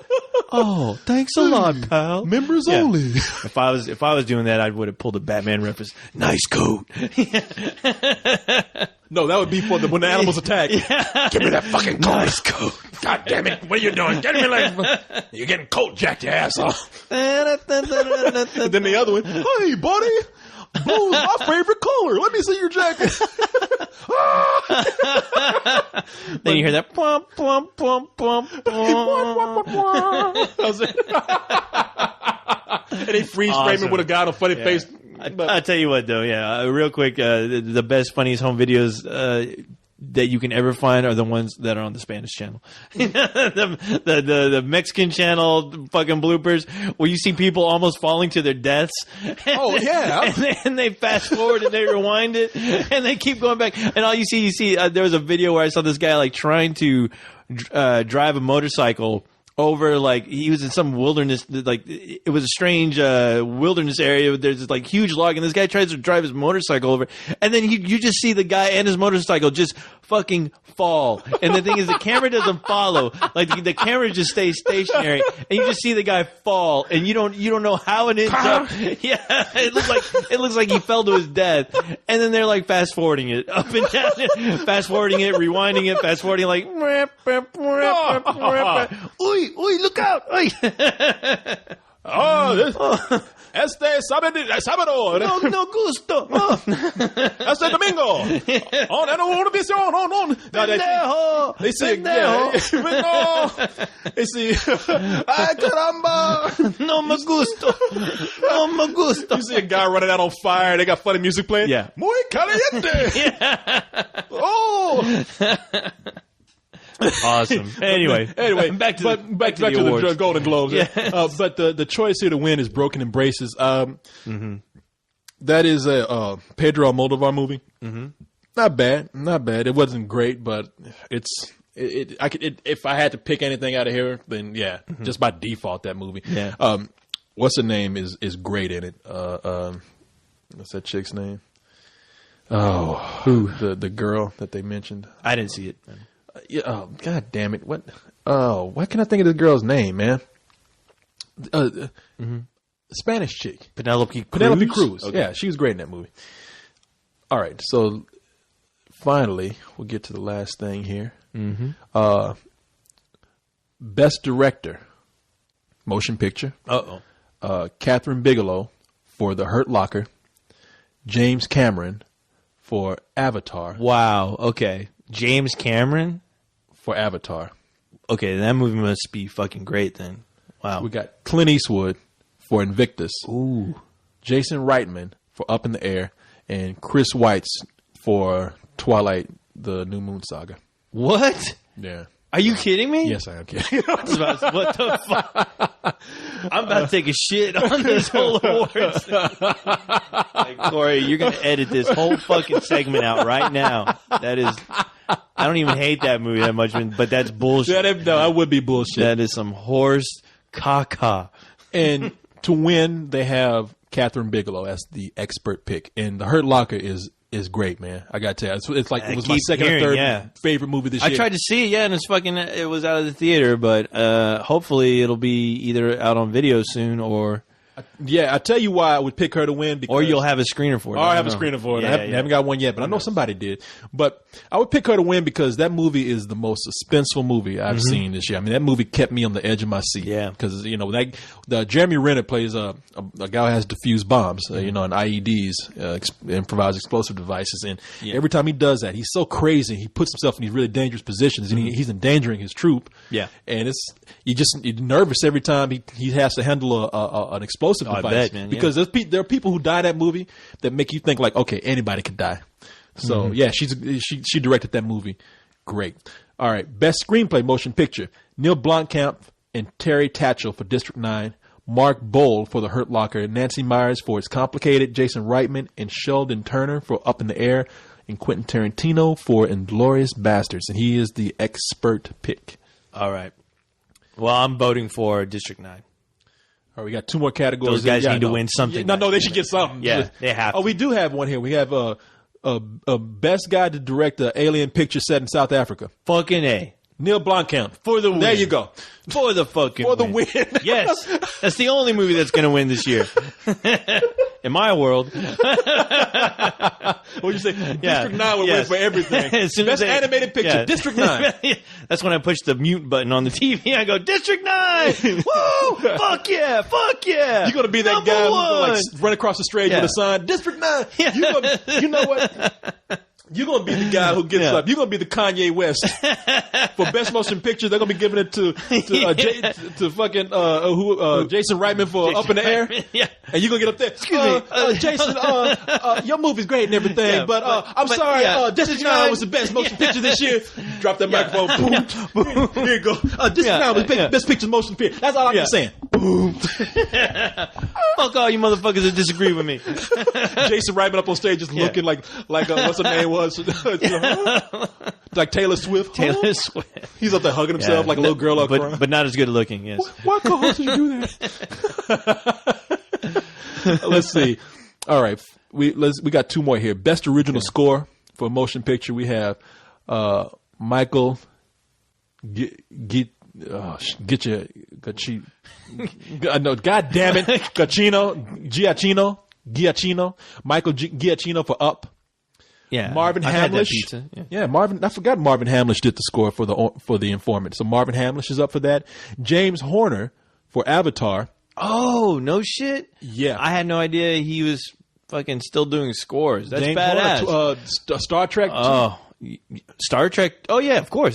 I thought you talked about the new Star Trek. No. I was like, I wish James Horner would. No. Star Trek: The Wrath of Khan. Badass. Yeah, one of the best soundtracks ever. I'm just happy to hear that those guys are back together. Didn't James Horner also do the Aliens? No, he did Aliens. Yeah. Yeah. That's why I'm excited. That's my favorite James Horner soundtrack. Aliens. Mm-hmm. Everybody remember that.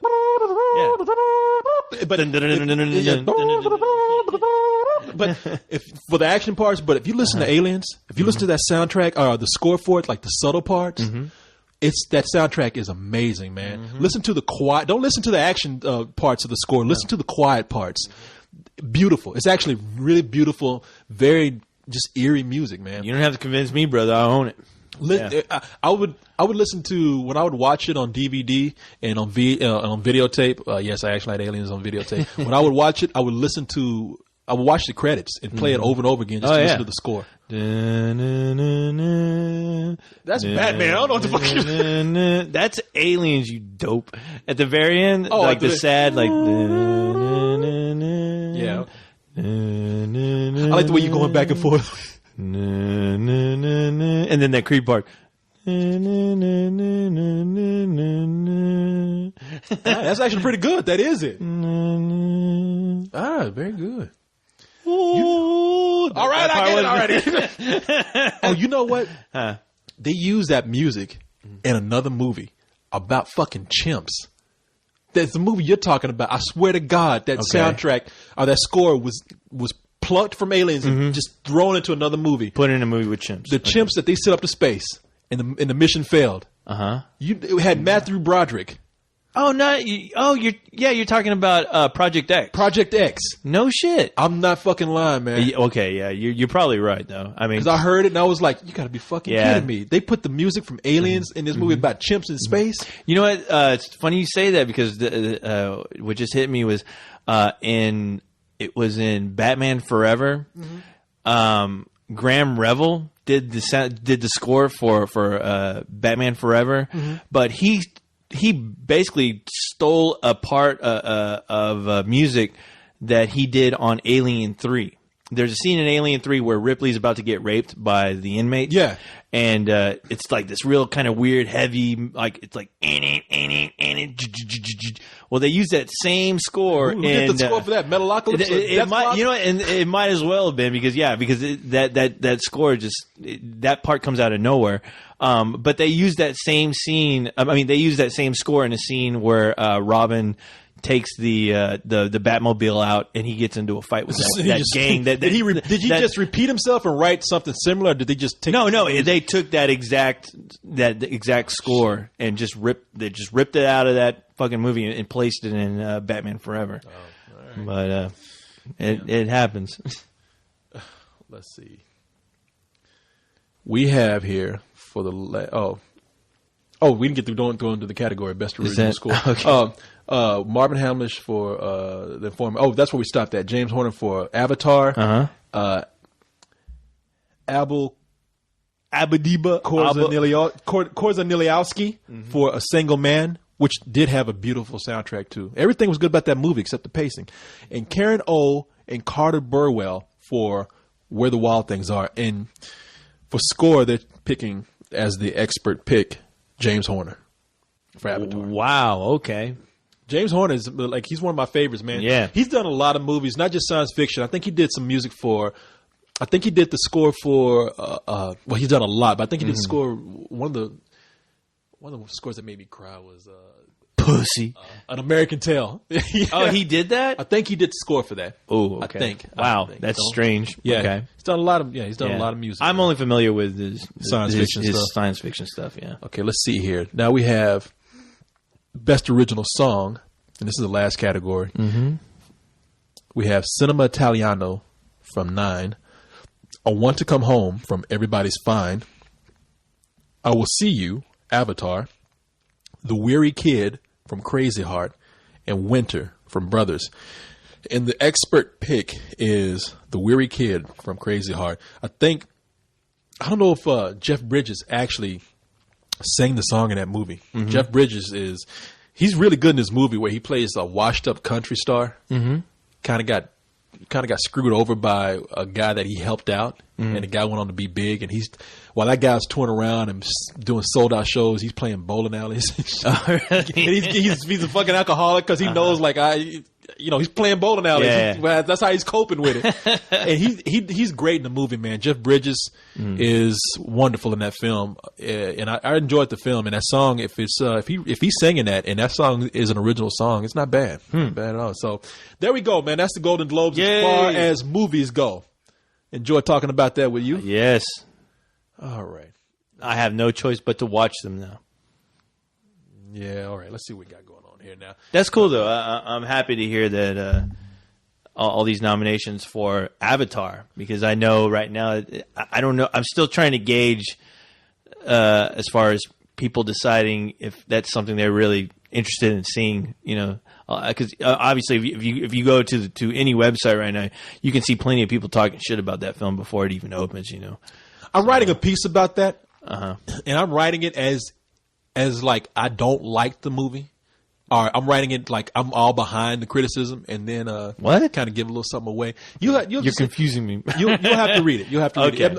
It's a riff on because people are saying that this thing has ripped off so many things, right? And so I'm trying to sum it up. I'm summing up what people have been saying about it, like the whole Smurf thing, Smurfs, Thundercats and all that kind of. So I'm writing all this stuff down. I'm giving reasons why people would look at it in a trailer and say that, but eventually I'm just making the point like, look, it's fun to make fun of it, but it's a trailer.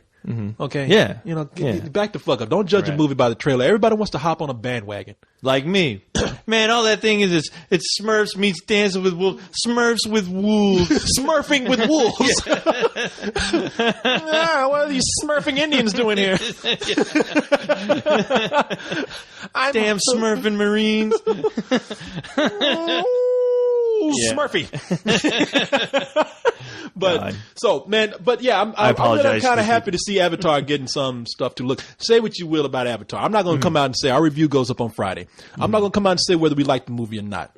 I will say this: it is amazing to watch. James Cameron has come through on his promise of showing us CG that we have never seen before. Nice. Yeah, I mean, it's the characters in this movie. The CG characters called the Na'vi. They're the people who inhabit. They're the indigenous people who inhabit Pandora, the planet Pandora in the film. Right. They are actors.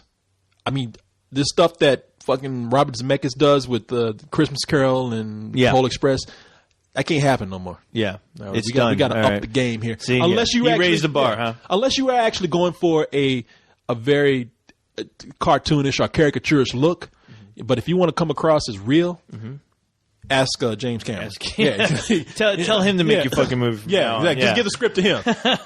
No, James Cameron. That's good to hear. I'm happy. You know, hey, as upset as I get reading a lot of people talking shit, especially for a film that's not even out, I'm rooting for James Cameron to do well with this film. You know, I want him to fucking end up laughing in the face of everybody after they end up seeing the film. And listen, just going, I don't mind people sitting up there making jokes saying no, there's nothing wrong with that. But to come out and say, I know this movie's going to be bad. Just because you want it to be bad. Yeah, just people with pure venom and have nothing else better to do than to just talk shit, because I guess talking shit on the internet is still a cool thing to do. So, plenty of fucking people doing it. Yeah.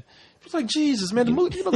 I know. Hey, I'm the same way. It's like, it's fucking bizarro world to me. When I read that shit, I'm like, wow, what the fuck is going on in this country? I wish people were more passionate about more important things like the fucking war and the economy instead of a fucking movie hasn't even been released, for crying out loud. Give me a break. I mean, all this shit that goes on behind movies. I mean, whether the movie's good or bad, the effort put behind just hating or loving a movie is like, go volunteer. Exactly. Yeah, do something that's fucking worth your time for Christ's sake. Go volunteer at an elderly home. Go help soldiers who have lost limbs. Fucking people down the street from you who are fucking dying because they can't fucking get a fucking sandwich, and you're fucking you're sitting on your fucking computer jerking off to your fucking 10-year-old Jessica Alba picture, fucking writing bullshit about something that nobody's gonna give a fuck about in another 10 years. Crying out loud! I'm laughing. The fucking world's falling apart. The goddamn sun's about to fall on your head. And what do you want to bitch about? Fucking James Cameron sucking dick. Yeah,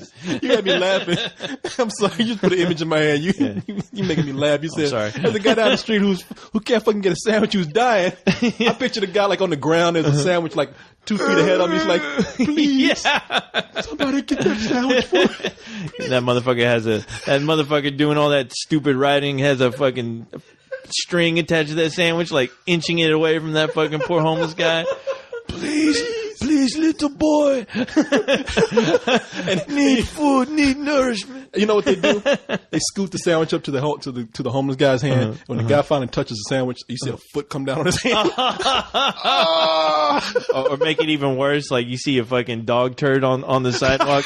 You start ooching that sandwich closer to the turd. And that guy's like, no. Please. No. Go for it, old man. You can have it. And then you fucking you make sure he grabs that sandwich, and then you yank that string back so his fucking arm runs into the shit. Oh, you got shitty hands. Why did you do this? Avatar sucks, asshole. Yeah. Why don't you paint yourself up like those fucking aliens? Paint yourself up like those fucking Smurfs James Cameron fucking did in that fucking asshole. Goddamn Saturday morning cartoon bullshit. They actually paint the guy blue and beat the fuck out of him. No. Here, paint your Smurf, paint your face shitty brown. I'll throw some fucking sparklies all over you. Asshole. Yeah. Hey man, I remember seeing a rerun of Shitty Race. Yeah. I remember seeing a rerun of David Letterman. Yeah. Where they would run over stuff with a steamroller. I just thought that was the funniest thing, man. Yeah.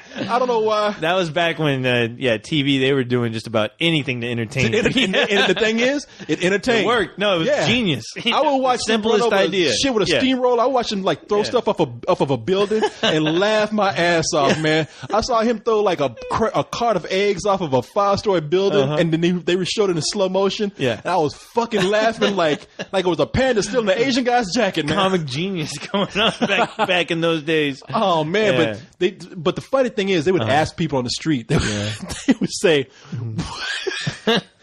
"So, what would you like to see run over by a steamroller?" And people would say things like, "I don't know, watermelon or something." A homeless person. A homeless. No, that would be awesome. That same, they run over a homeless guy reaching for a sandwich. No. Yeah. The only thing that's left intact is that hand holding on to the sandwich. The thing is, like when they run over him, it's not like guts and squash and shit. He's like flat like a piece of paper, except that hand and his lips. Oh, but they put it between two slices of bread. Now you are the sandwich. Ooh. But they asked this one black dude. They said, "What do you want to see run over by a steamroller?" And he looked at the camera. I mean, it was like a guy like in his 50s. He looked at the camera, smiling like, "What about a Smurf?" Oh my god! And they actually took a big stuffed Smurf. Oh no shit! Put that shit out in the middle of the street. Ran over with the steamroller. Yeah. Thing is, when they were done, that shit popped right back into shape. Like nothing, no stuffing or anything came out. That shit rolled back up. I Smurf again. Smurf you, mother Smurfer. I Smurf. Well, I Smurf again. That motherfucker was grinning and smiling. Then it's the Smurf-pocalypse. That Smurf was indestructible. I wanted to see that Smurf. Let's Smurf this.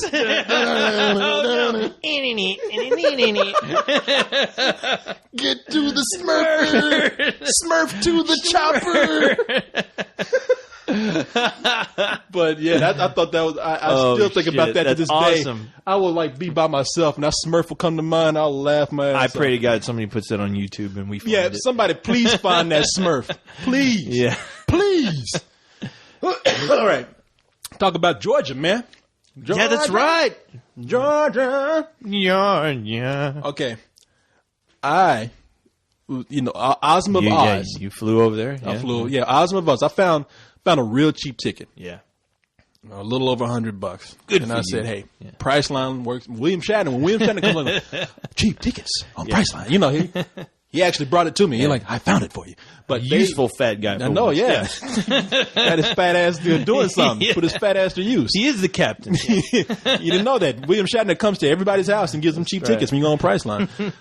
He's knocking on the door. "Let me in. I got your tickets." "I have your tickets." "Slide up to the door."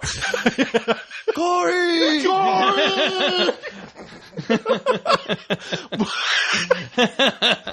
"Hey, Mr. Tambourine Man." I love the end of Mr. Tambourine Man, William Shatner. Who doesn't? He just Mr. Genius. Man. Oh, Mr. Tambourine. Mr. Tambourine Man! I mean, the band stops and everything. And you talk about, I think that's the first time he truly, honestly acted. Like, wow, he's putting his heart and soul into that fucking song. Wow. And they must have had a guy with a tambourine walking out with his wife or something, making it Mr. Tambourine Man. Oh no! I think that's what he. I think that's what he sounded like when he just discovered his dead wife. No, that's the bad joke. The Tambourine Man did it. No. Damn boy, you on a roll tonight. I'm sorry. But no, so I went to Georgia because Ozma of Oz was having a get together, and she'd been talking for months trying to do this thing. And I said, this girl's been trying to get this thing together for a long time. If I can find a ticket and go, I'll go. One of the other things is I've never been to Atlanta. I've been to the airport, but never went to the city. So They got to that week, and I was thinking to myself, well, I got a lot of shit to do. Right. I promised her I'd go, but I don't know. And then I got to the airport, and Desiree was there, Ewok Princess. Oh, no shit. Yeah. Awesome. And that was the thing. I called up because she was saying, I'm here. Let me know if you need a ride from the airport. She is so cool. She's probably, she popped up at the last minute. I met her the last night when we were hanging out here. At the Spill Party. Yeah, at the Spill Party. And she was the sweetest person ever. Man, she rules. Yeah. She is wonderful. Yeah. And she's a fucking fan of Metalocalypse, which shocked the hell out of me. Yeah. I'm like, wow, that's badass. No, she's great, man. She's good in my book. No, I love her, man. But so I said, well, what's going on? And she said, well, everybody's at the mall. And I'm like, at the mall? Uh-oh. I'm like, I'm about to get on a plane and fly to Georgia to meet you fuckers in a mall. Just like Debbie Gibson and fucking Tiffany. Yeah. Meet Corey from Spill performing at the mall. Kids, just Google that and you'll know exactly what we're talking about. So if you see people running out of a mall, we're doing Let's Do This Live at the mall. Yeah. There'd be no Britney Spears without those two. No. Yeah. Or Corey Coleman. I think the malls were about to die until Britney Spears and Tiffany came along and rejuvenated the malls. You owe your career to Tiffany and Britney Gibson. I'm sorry, Britney. To Debbie Gibson. But no, so I told her, I said, you want me to go to the mall? She's like, look, I promise you when you get here, we'll have a good time because I'll take you places. I'll take you places you've never seen before, baby. Been before. I'll take you to the moon, make your baby. toes curl. Oh my God. The things that I plan on showing you tonight. Corey, I'm just a fan. Don't hurt me. But no, so she said, look, when you get here, we'll go around the city because I know the city. I'm here to see some friends. And I said, I don't know. I said, look, I could be doing some things. And she said, listen, there's a 15-year-old kid here whose father drove an hour to bring him here. Ooh. And then there's another guy here he's 21, but he also traveled an hour to come here, all right, to hang out. Mm-hmm. She's like, you should get here. Yeah. And I was like, you know what? Now, see, people, this is why we won a podcast award because we are loyal to the people out there. I said, you know what? And I really did think that. I said, look, man, if somebody drove an hour and you promised to be there. Oh, yeah. You have to be there. You got to go. So I said, be a dick. No, it can't be a dick. So and I think the guy, his name's Cameron, another guy named Jack, talented artist, animator, goes to the same school that Jason Fisher goes to. Oh, no shit. Yeah. Oh, that's cool. Yeah. Savannah College of Art and Design. Yeah. As they call it, SCAD. SCAD, yeah. It sounds like too much like SCAD. Yeah, when he told me, when he told me he's going to SCAD, I thought he said, I have SCAD. I was like, what the fuck is that? Does it hurt? Oh, my God.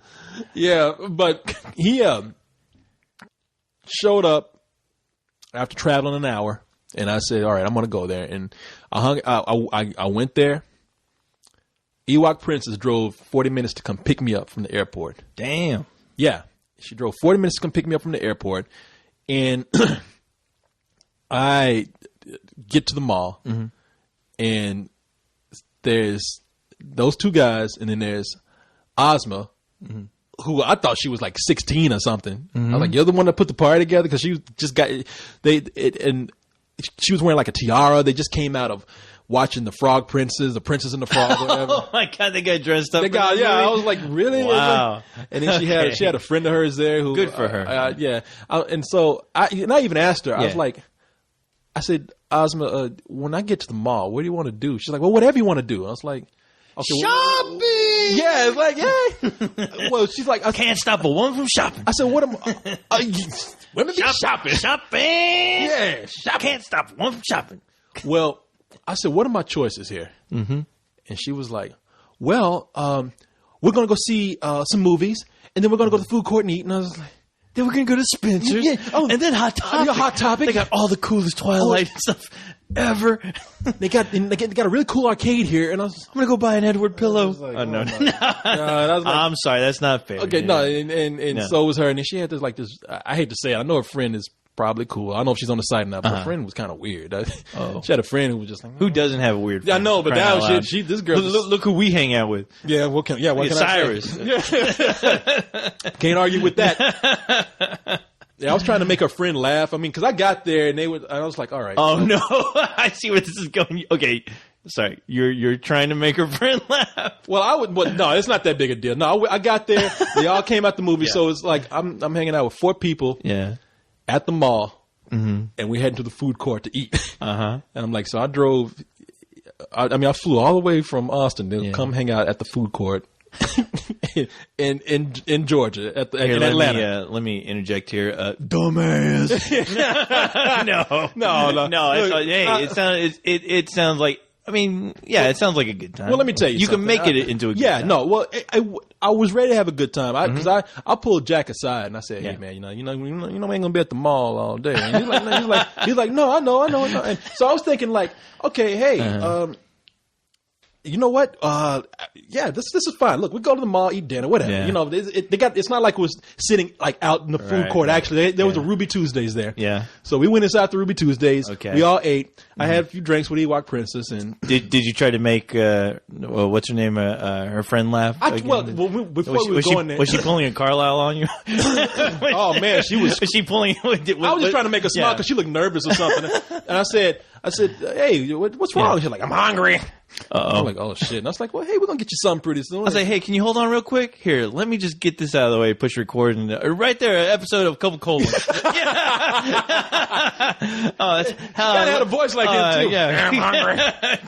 Carlisle can take the day off. Yeah. Hey, you catch up on all that writing. Hey, so what are you gonna order? Are you still there? Oh yeah, whatever. I kind of left her friend alone. She was she was sitting in the corner, just curled up and sulking. I was like, what the fuck is going on here? But so we sat there and they had some drinks, and I figured like, all right, you know what? I don't mind doing stuff earlier. I was like, hey, we got to be at a mall to hang out with the people who can't go out later. Yeah. Because Ozma's friend was 19, and I told you this guy, he was when I got there, I found out he was actually 16.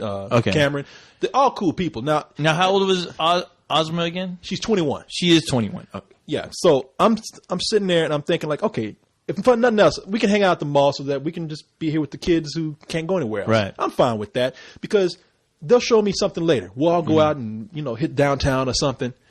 Right after we're done with dinner at Ruby Tuesday, they take you to Chuck E. Cheese. Yeah, we play skee ball. We hang out in a little ball. Then, yay!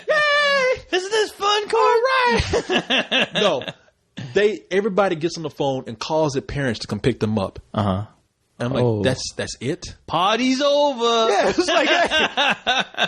And I was like, what the fuck? What about the strip club, guys? Come on. Who's with me? No. Hey. Okay, now listen. Here's the deal. Got a snow cone in your hand. I was wanting to throw this together. I said I'd come out there. And plus, I have to keep in mind that I did go out there to see Atlanta. It wasn't just like we were just going out there just to, the spill part of Atlanta. But I was just, let me give people, let me just give you a little hint if you decide to. Now, if this had been like a spill together, get together for them, that's the kind of thing I'm talking about. Yeah. You guys get together and you go out and you do things like this, have dinner with each other, go see some movies. That's a great spill get together type thing. Don't call us to come there and go to a movie in the mall. We Ozma. No, don't get me wrong, Ozma. I appreciate the effort. Yeah, cool. And I'm not really trying to be mean. Hey, if I had the money to do something like that, I would. I'd spend it on porn. Yeah, you think I would fly the opposite direction. But the bizarro version of me would definitely go and hang out with you and all the friends. No, it sounds like it could have been a fun people, time. Listen, we're grown people, okay? And Ozma's 21 too, so technically you were grown yourself. She's a grown ass woman. Yeah, you a grown ass woman now. We're walking around with that goddamn tiara on and shit. Look, we're grown people, okay? That's cute. Yeah. Now we know we have a lot of people who are kids who are on the site, right? And we don't want to do anything to exclude them. Yeah, let's meet somewhere earlier. Let's do something that they can do. Let's have a good time. Yeah. But as grown people, we don't want the heart of our get together, our party, to be the mall.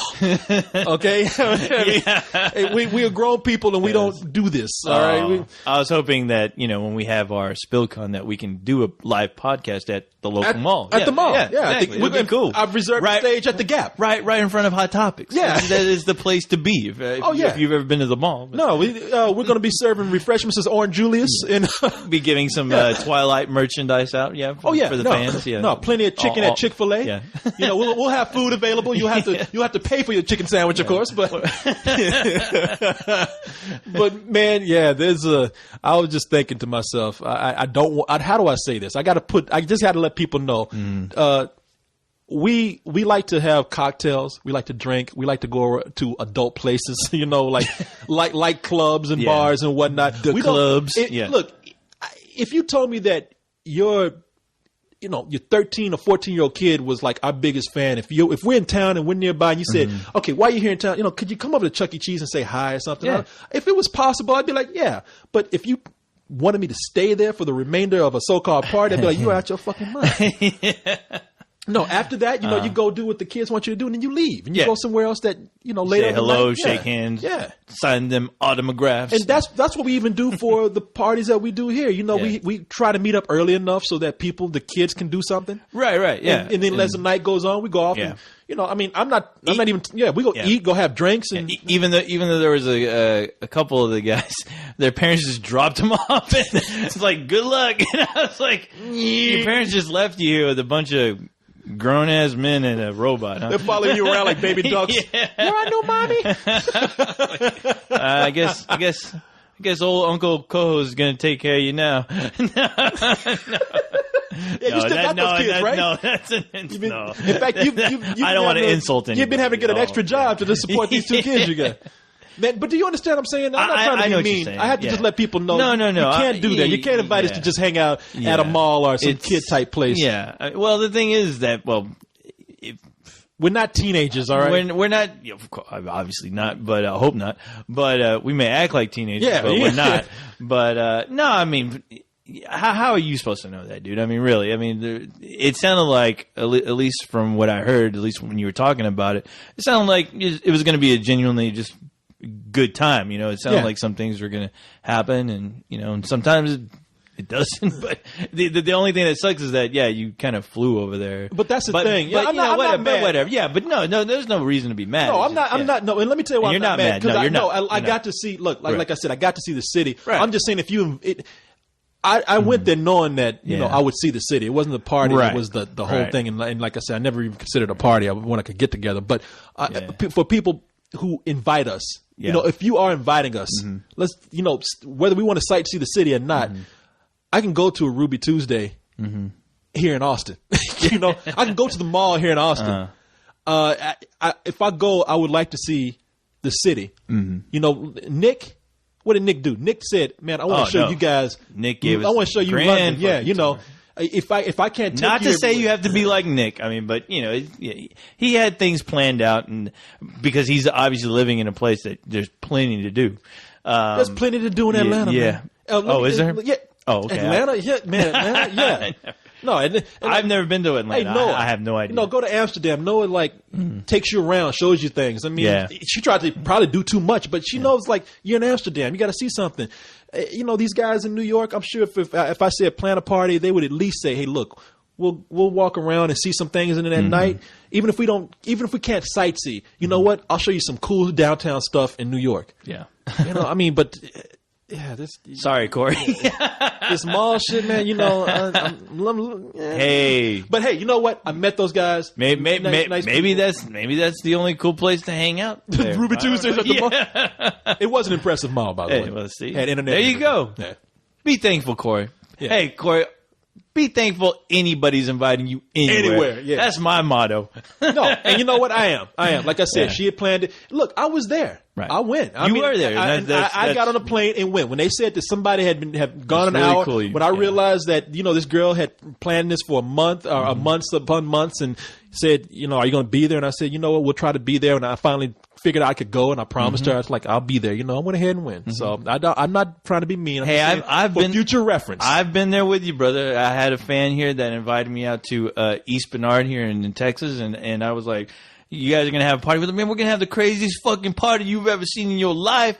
And I was like, I'm in. And then what happens? I go to East Bernard and I'm driving around circles at the Sonic right there. At the, was that Gabe or Jimmy? Yeah. It was Gabe. Because I've been with Gabe's brother. I'm driving in circles around the Sonic, checking out all 2 of the chicks that are like 18 years old, and it's. Did you order as you went around? It's a great time. on that one little. I tried, but Gabe kept on driving. I was like, did you have to get down the window? I have a tater tot. I have a salad, a slushy, burger, yeah. Carrot, slushy. Yeah, slushy. Order. Man, this is some party, Gabe. It's like just a bunch of people driving around in circles, man, looking at the pretty Sonic lights. Yeah. Boy, yeah. Now this is a party. Well, it's different when they go by and blur, you know. Man, that's sad when you can't even hang out in the Walmart parking lot. You got to hang out at Sonic. But the thing is, it does happen. I mean, it does happen. I've seen TV shows where they show kids that you just know that they're living in small towns. There's nothing to fucking do in that town besides either be a farmer or be a drug addict. And usually you spend a good part of your teen years making circles around the Sonic, you know, as far that's what you do on a Friday night, you know. You've actually dug up the dirt around that Sonic. You've gone over so much. Yeah, you made the parking lot. Being a drug addict sounds more fun. So. No, people don't do drugs. Stay away from them. But let me tell you something though. The trip, I mean, I was kind of disappointed because I didn't get to see any of Atlanta. Now that's what I was really disappointed about. But that's the thing. After it was done, Ewok Princess took me out. She actually bought me dinner. Oh, see, that's badass. Yeah, no, she was cool, man. That's the ultimate plus right there. No, hanging out with Ewok Princess, and she bought me dinner and bought me some drinks, and then we, she dropped me off at the hotel and everything. She found a nice hotel for me. Yeah, got me the next day, took me around. Mm-hmm. And where we went was she took me to a couple of cool things. Mm-hmm. First thing she took me to was the Center for Puppetry Arts. Oh, wow. And they had a Jim Henson exhibit going on. Oh, no shit. Yeah. See, that's badass. Yeah. No, it was, man, we got up, went there, it opened at 11, and so I'm there, and they have a lot of things that you've always wanted to see that you want to know how did they do that. They had Big Bird there because first of all I wanted to know how the fuck they do Big Bird. How do they do Big Bird? Corey, you dummy! You didn't know that was a fucking guy in a suit? Yeah, they killed Big Bird. What? What do you mean? Where's Kermit? What's that big hole under his ass? Dude, what the hell? That's all. My whole life has been a lie. Yeah, I just freeze up and fall over. Yeah. You mean Kermit's not real? That 16-year-old kid fucking taking out the trash just laughing at you. What's that bearded man? That bearded man is doing something to Kermit's booty. Man, that crazy fool thought those goddamn Muppets were real and shit. Yeah, kids laughing at me. Dumbass. You fucking idiot. He must be from Texas. Yeah, he reeks of Texas. Yeah. Even though Muppets are laughing at me. Look at this motherfucker. Get up, bitch. See, I wake up with somebody else's hand in my ass. Talk, bitch. Oscar the Grouch gives you the finger and then fuck you. Closes the can. Get this piece of black trash out of my plate. Yeah. You should be in here with me.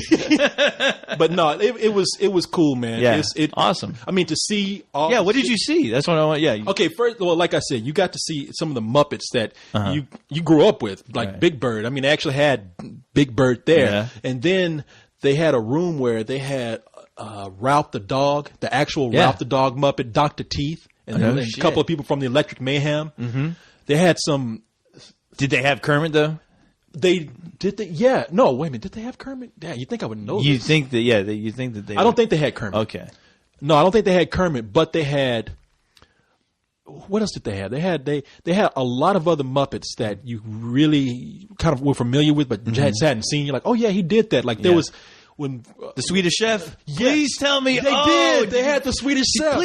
Please tell me you took a picture of that. When they didn't allow pictures. Fuck them. I'd take it anyway. Well, what are they gonna do? Throw you out? I was taking pictures and I put up some. I was about to go crazy taking pictures, and a girl came over and she said, "Sir, there's no taking pictures."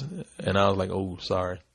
I would have looked at her, who the fuck are you? Yeah. You know who I am? Exactly. I work with Muppets, all right? I am a Muppet. You think these legs are real? Yeah, I know. Excuse me, madam. I happen to be a bona fide Muppet. Yeah. So if I take these Muppets picture, are they gonna get upset at me or something? What the hell is your problem? What am I doing? What if I take a picture of a Muppet? I'm stealing their soul. What, Yeah. you know, what the fuck? But no, they had some other puppets in there where from the Dark Crystal. No shit. They had some stuff from the Dark Crystal in there. The sketch skis or however you say Oh that. man, Yeah. those things were huge. They had them there. They had them there. Yeah. Ass. They had that little dog from that was riding like another dog, I think, in the Labyrinth. Labyrinth, right? Yeah, Yeah. They'd had a couple of things from Labyrinth. Oh no shit. Some prop pieces from that. Wow. They had Fraggles. So Oh wow, Fraggles. yeah, they had the little doozers. Yeah. Did they have the big trolls or whatever from Fraggle Rock? Remember? Oh, did they? They probably you would have. No, they did not. Them, No, yeah. they didn't. But they had Emmett Otter. Oh no, Emmett Otter and Jug Band Christmas. When they were in the boat. Yeah. Yeah. No man. shit. Yeah. How did those guys look? Were they? See, that's the thing. You seen them up close, All right. and it's amazing because they don't look like. There's you ringing. You're expecting to see them being like, I know what you're looking for. You're expecting to see the seams or something that gives them away as fake, and they look just like they do when you see them on television. Now, in some of those things, I would have said, "Hey, look at the birds up in the trees. Hey. We're not birds. We're a jug band." Is that band, the River Bottom Nightmare? The River band? Bottom Nightmare. That was my first introduction to death metal. We don't brush our teeth because I can barely remember. I forgot what they. I forgot some of that stuff. when you see us coming, you better turn the other way. The River Bottom Nightmare Band. We should, we should look for that fucking song right man, now. look it up. Yeah. Oh yeah, that song fucking rules. We don't brush our teeth. And everyone should look for that DVD. I want to say I saw it recently. Yeah, you have it. I got a buddy of mine, Frank. I got him that he loves that show. It came on HBO at one point, and for a while, you just couldn't find it anymore. It was out of print for a long time, and then they put it out on VHS finally. I think right when VHS was about to get phased out with DVDs. They put it on VHS, and now I guess they have the VHS. The DVD. They do. It's on now. DVD. Yeah. In fact, I was at the Puppetry Museum. You could have bought it. No shit. Yeah. But the Emmett Otter's Junk Band Christmas is great, man. Mm-hmm. And there's this cool effect that they do where they actually show Emmett Otter. It's about is that Emmett Otter is trying to enter a contest because he wants to buy Christmas gifts. It's a talent show. It's a talent show, and it's this quiet little village that they live in, and like a little hillbilly animal village or town, and they're everybody's like poor and broken, and so they're in a junk band because nobody can afford real instruments and shit, and they go to the talent contest, and the weirdest thing happens. Why a heavy metal evil band shows up to play in this town, I don't know. Yeah, I guess they were on tour. Tour of destruction. A U-turn. Yeah. But the band is called the River Bottom Nightmare Band. And that song that they sang for that contest is brilliant, man. Oh yeah, they even have it. I think they had like the very first death metal vocals because there's like this. I can't remember if he's like a bear. Yeah, it's a bear. He's like, and he sings like this. The River Bottom Nightmare Band. Oh, there's a scene in there where it's like they said, "Hey, are you guys hungry?" And that bear's like, "I'm not hungry. I'm hungry." Big echo, and that's his line in the song where his only line in the song is to go like the River Bottom Nightmare Band. Yeah, and there's even a part where at the end he goes crazy, River Bottom Nightmare Band. But here's the song right here, man. Awesome. I love this.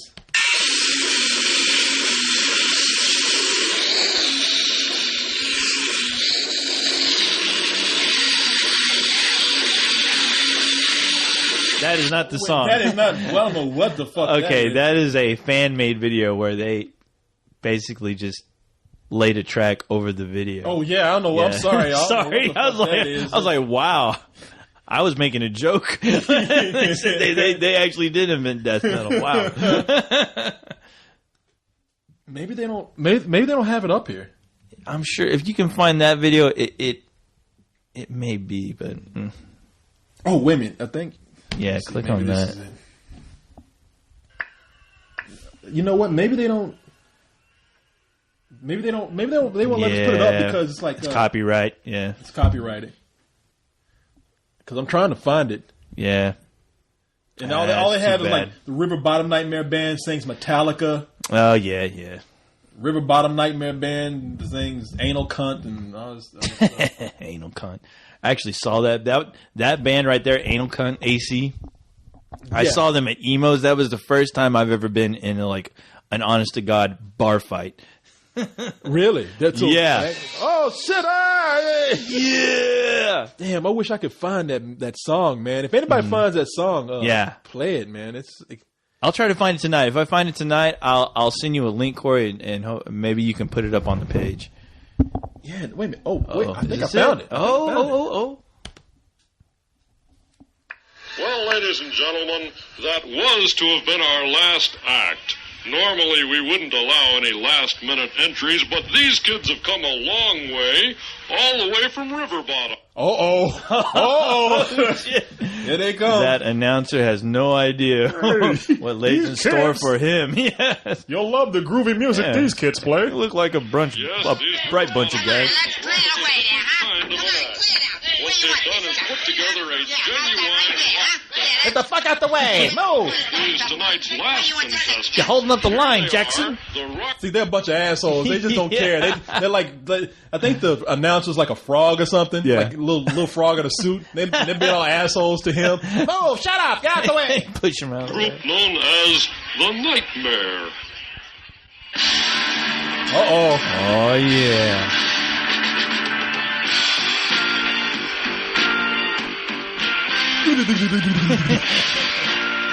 Love that drum roll.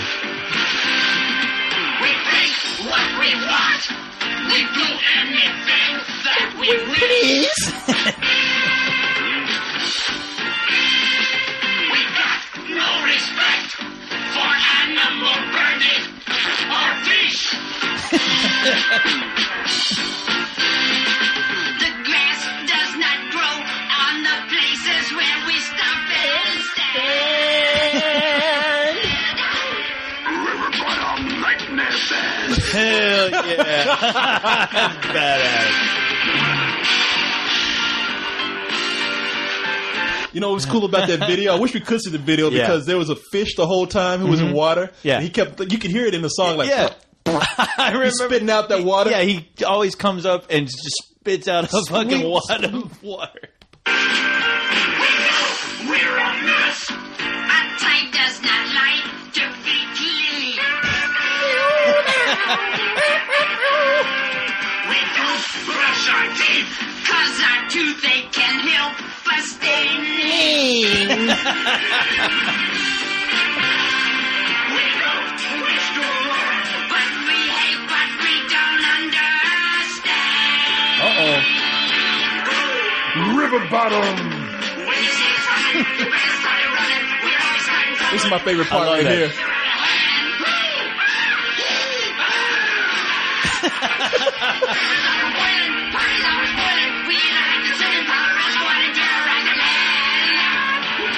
River Bottom Nightmare Band. That is badass. You want them staying in your love it. hotel. They'll fuck up a hotel. Fuck Guns N' Roses. Shit.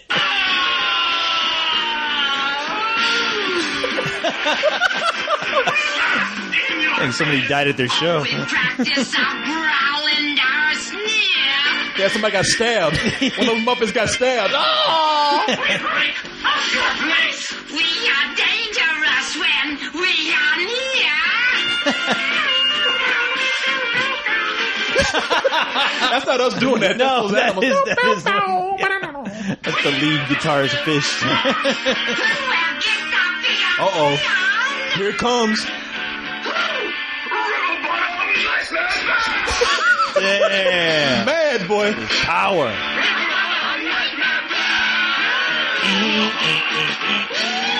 And turned to the Source Awards. Yeah. All these Muppets throwing chairs.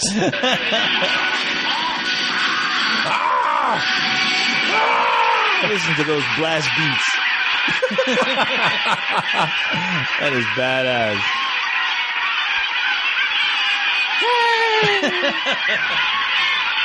Hey, motherfucker! Shut the fuck up. Get gunshot. Boom, boom.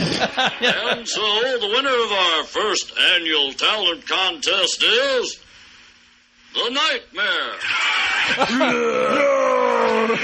You goddamn right. That's when Em and Otter, you thought they were gonna win. Yeah, you feel bad for those guys. I mean, because they were like in a fucking country ass town. Yeah. Everybody should have voted for Em and Otter, but they couldn't resist the rock and roll. Yeah, and they make those guys look so pitiful. I know when they lose, you know. I like the chubby beaver that I guess he's the bass player. Well, I thought we were good. We should have won that. I even remember the Em and Otter song. Like, ain't no hole in the wash tub. Yeah, ain't no hole in the wash tub. That song that they sang made me cry too, man. Because you remember, Damn, like what happened was like Em and Otter and his friends entered, but then his mother entered too. But they entered with two different songs. That's right. And at the end, they created one song. And I was like, oh, damn, teamwork. Yeah.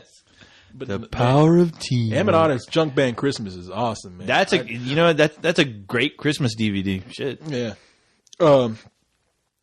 What I forgot what how did that song go that they did? Brothers. Oh yeah, that's right. We're brothers. We're not long lost brothers. Yeah. We always help each other. Brothers. Yeah. You need to find that song too. Those fucking assholes. The Nightmare, the River Bottom Nightmare Band. I actually heard a couple of covers done of that. Oh, I bet. Yeah, I'm sure there's tons of covers running. There was a band here in Austin that they were. I saw it on Access Television. They had somebody had videotaped one of their shows, and I was listening, just kind of happy. I was working and listening. And I heard them do that, and I was like, "Wait a minute, where have I heard this song before?" I'm like, "Oh, it's badass. They're doing the River Bottom Nightmare Band." I'm sure if you type that, you type that in next to cover. Yeah, I'm sure you probably have like a bunch of bands pop up. Just like when you type in Transformers, the theme song. Whenever I do that, I find like all these like smaller bands doing their version of the Transformers theme song. Oh yeah, yeah. What? Listen to this. Somebody did the unplugged acoustic version. Oh, some chick, man, getting ready to do the River Bottom Nightmare Band acoustic version. She better get naked. And she looks pissed too. You see that? You see that? Yeah. We take what we want. We do anything that we wish. Uh-oh. Mad as hell. Yeah. She must be on a period right now. She's like growling at the camera. For animal, birdie, She's sneering. or fish.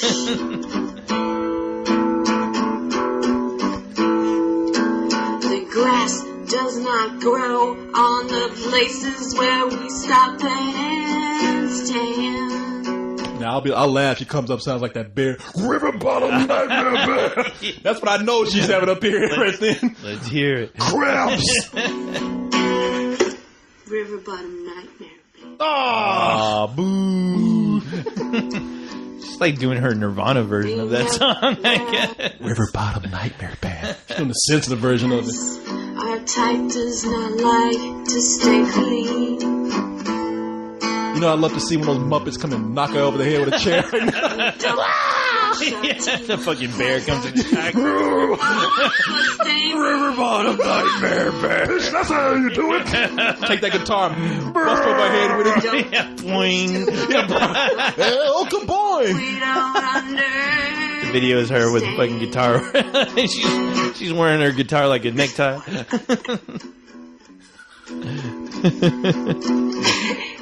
And she had to cough. Oh, how unprofessional. I mean, she didn't even get that last one out. Listen to this.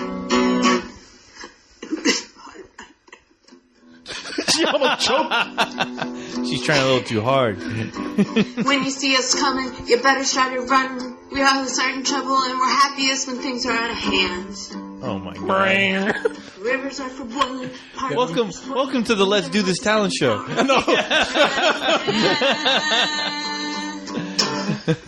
River Bottom Nightmare. That's when you press that trapdoor button and, and like you hit that button, click. Next. It looks like the scene from Temple of Doom. Where they fall into that pit with alligators. Into the You lose. They close up with the fucking alligators fucking chewing on clothes. I love that. The end of Temple of Doom. What they did was they just show alligators twirling around with a jean jacket. And you hear, you hear screaming, but you see these alligators twirling around in just clothes. There's no bodies or anything. It's just rags. You come to find out, like, this alligators washing their shirts. Yeah. Steven Spielberg going, those stupid kids. Oh, they won't know. They won't know you. They just show alligators twirling around with a shirt, and then they had somebody dub over. That's why I loved it, man. I fucking love that movie. Yeah, we won't get into that though. Yeah. So anyway, after going to the Center for Puppetry. By the way, they had other puppet exhibits in there, and they showed other puppets that you hadn't probably seen in a while on exhibit there, like Madam. Do you remember Madam, that nasty old woman Madam? Yeah. Darling, yes, darling. I'm a nasty old woman. Oh, darling. Yeah, she was like a perverted kind of Muppet. Yeah, like. You try doing a show with a man's hand up your ass. Yeah, actually, it's a good thing. Ha ha ha. I caught the tail end of that whole phenomenon in my youth. Yeah. I was like, damn, this is kind of strange. This lady, or was it a guy? It was. I thought it was the guy was actually gay. Okay. I think it was a gay guy. Who did it was a gay guy. Let me tell you something. He was an excellent puppeteer. Mm-hmm. He was amazing. I mean, because he had the mannerisms down because it was like a hand puppet, and he worked both hands with like two rods. Mm-hmm. So while one hand was making the puppet talk, the other two were doing the hand mannerisms. And I watched the video of it while we were at the museum because they had a video running, and I was like, wow, this guy was amazing. He's actually like a really overlooked, talented guy. Yeah. Like, Jeff Dunham is what the people see today, the one who does Peanut. Yeah. But that guy was actually the Jeff Dunham of his day, man. Oh, no shit. Okay. Well, the thing is that I'd always get him confused with that other chick that did Lamb Chop. You remember Lamb Chop? Oh, Sherry somebody. Yeah, Sherry something, but yeah, she did this character Lamb Chop. It was like a little puppet lamb. Like, it was just a hand puppet. And I guess the whole shtick of that thing was just to see how cute that little lamb chop could be. It's like, I'm kind of scared. I don't know what's going on. I don't know. And that's the whole act. Yeah, it was never funny. It was a sock puppet. It was just a sock puppet. Yeah, and it was like, well, let's see how cute we can make lamb chop be. So it was what was that woman's name? Because she actually had Sherry Lewis. Sherry Lewis. Okay. Jerry Lewis. No, it was our puppet was Jerry Lewis. Yeah. No, it was Sherry Lewis. Yeah, she had a children's show for a while, and I think she's dead now, man. Oh no, don't tell me that. You sit up here talking about a dead woman. But you know what her puppets live on? Poor lamb chop. She died in. She died in 1998 at the age of 65, man. Yeah. Damn. But they didn't have lamb chop there though. But you go into this room where they say it's puppet storage, and you walk in there and these puppets start coming alive, and you're thinking to yourself, man, if I got trapped in here for one night. And couldn't get out this room, I'd lose my fucking mind. Shit. Because all the puppets are turned around to sit there and stare at you. Yeah, you'd be in the sequel to Labyrinth. Yeah, exactly. Yeah, that's all I could imagine it being. Man, to be a security guard in that fucking place, it must be freaky as shit. Because you'd have to do rounds, and you'd just be waiting for one of those puppets to be behind you. Like you're doing your rounds, and you go tap on your shoulder. I'd fucking pull out my gun and just start shooting everything. Boo, boo, boo, boo, boo, boo, boo. Swedish chef. Boo, boo, boo, boo, boo. Birdie, birdie, birdie. Can I tell you something about the Swedish Chef? Yes. And I don't mean to be mean at all. I don't. I really do not. Talk shit about the Swedish Chef. When I was a kid, I used to think, that the Swedish Chef was not Swedish. I thought he had Down syndrome. Oh, what? When you were a kid? Yeah. I didn't even know what the hell Down syndrome was when I was. Well, I'll tell you why I thought that because I didn't really. Punk. Well, I told you about my friend Early, who lived down the street, who had Down syndrome. Right. Yeah. And so because and I'm not, and I swear to God, I'm not. We're gonna laugh, but I'm not trying to be funny. I'm not making a joke and making shit up. Early used to talk like that. Hey, Carl, man, I don't know, man. You had man. Early used to talk like that. I understand why you hung out with him all. Yeah, he understood. I have my very own Swedish chef. I thought, he'd come in and do Let's cook something. Like he'd come in and do like he'd love to do come in and watch Sanford and Son, and he'd always imitate Sanford and Son. Like At least he had great taste in shows. yeah, he did. He came in and he would always do like, oh Elizabeth, I'm coming to join you, honey. But he would always go like, awesome. He'd like, oh diggity, and no damn money. You couldn't understand it saying, so I thought, yeah. So when you heard the Swedish Star Chef, Wars? like, I thought like, Yeah. and see, I thought like, why are they making fun of him? Yeah. You know, why are they making fun of a Down syndrome guy? And I turned later on, I was old enough to realize he was Swedish. I was like, Right. oh, okay. Oh, dude. You know Swedish Chef invented 3D, right? He did? Yeah, he did. There was an episode where he had two glasses and he looked through both of them and he said, a 3D, birdie, birdie, birdie, a 3D.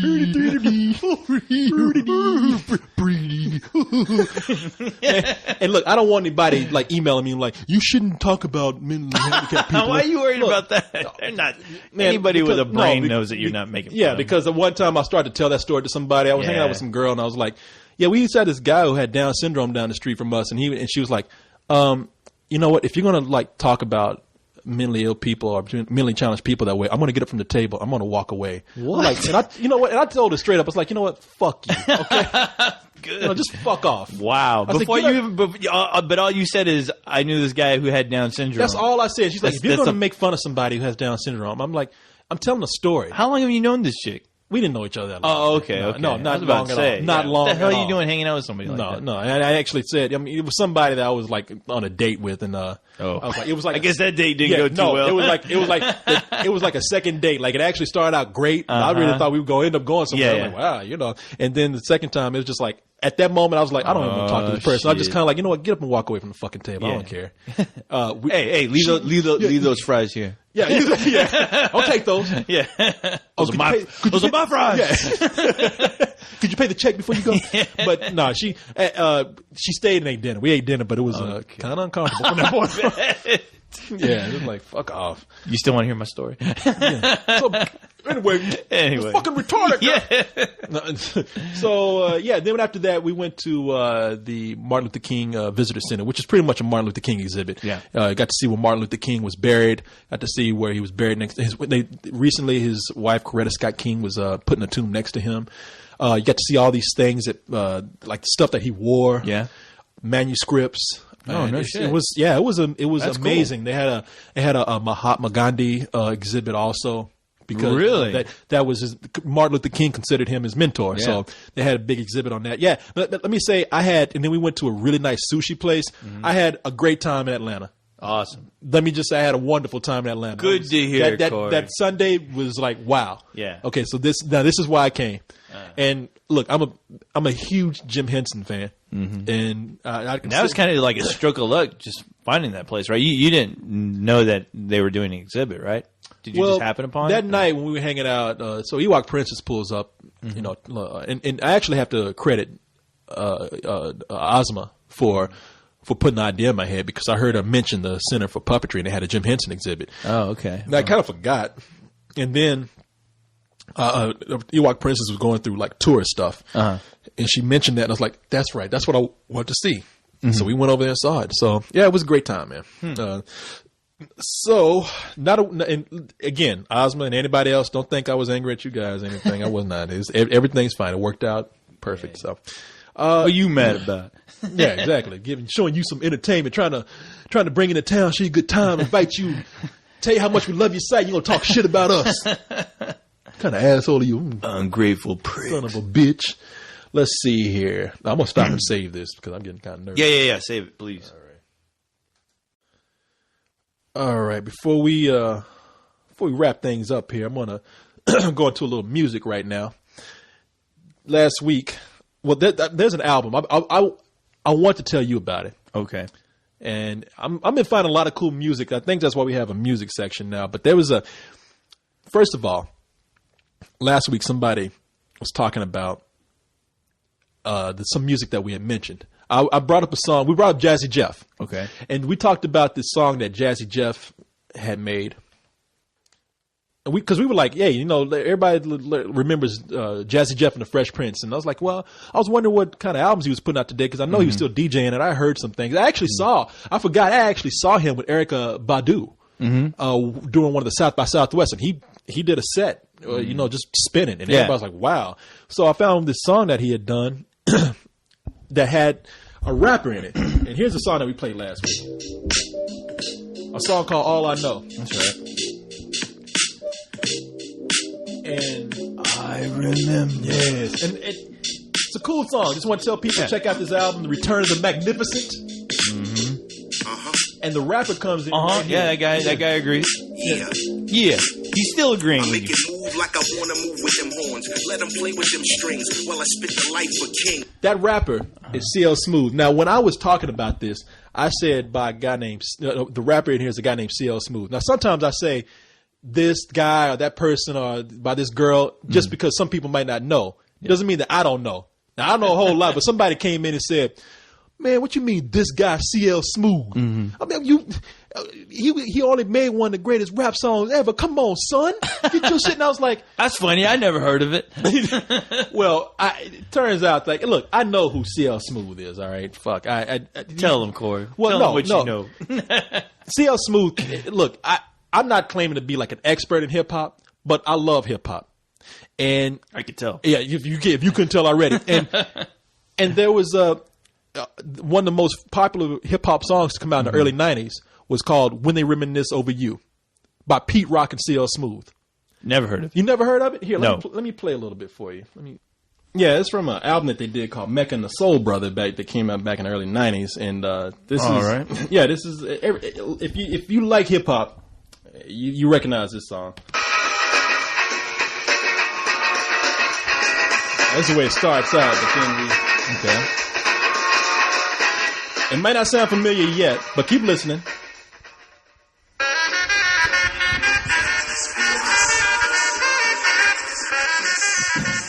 I've heard that a billion times. Yes. Yes.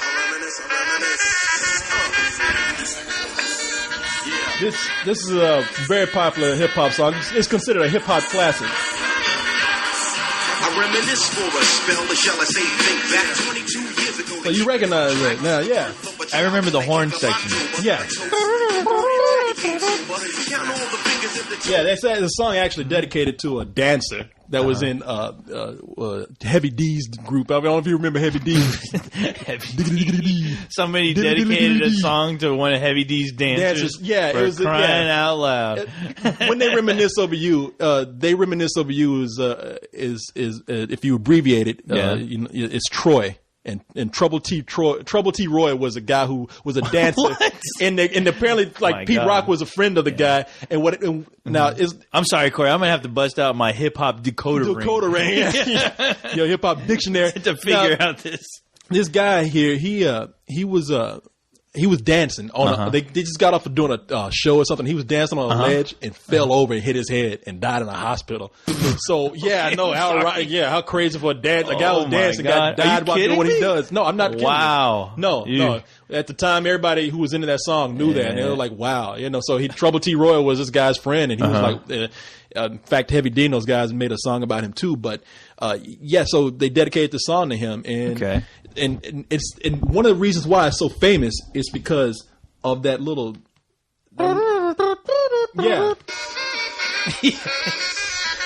that little horn right there. Now this is how much I know about this song. Okay. I have a thing for hip hop samples. That's right. And you also went to hip hop college. And I went to hip hop, and where I got my my master's in hip hop and hippity and hoppity. And hippity hoppity. After that, I got my doctorate in clown college. I got a PhD in silliness. But no, I have a thing for sampling. Now, I actually heard that horn is one of the most popular samples in hip hop. Ever hip hop history ever, and it's actually from a song by a guy named Tom Scott. Now, never heard of him. This is the song that they took that sample from. Listen to it.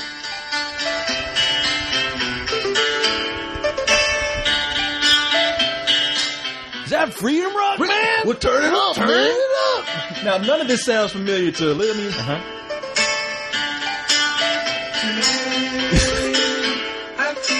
Not hearing anything yet, are you? Wow. Now you're thinking like, I'm okay, hearing. I'm like, what the hell kind of hippie shit you got me Yeah. listening to now, Corey? I know, but I'm just wondering how they incorporate the well, horns. here it is. Whoa!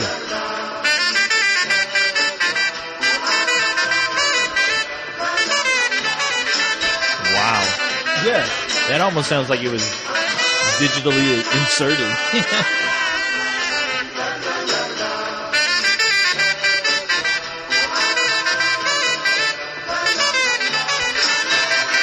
Wow. Okay. They slowed it down a bit on that track, yeah.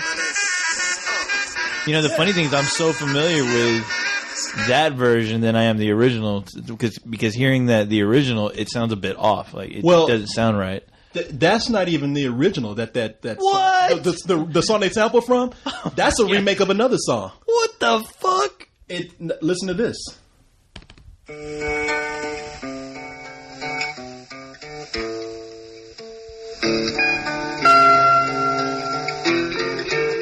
This is the original. A song called Today. And it's the guitar doing that part.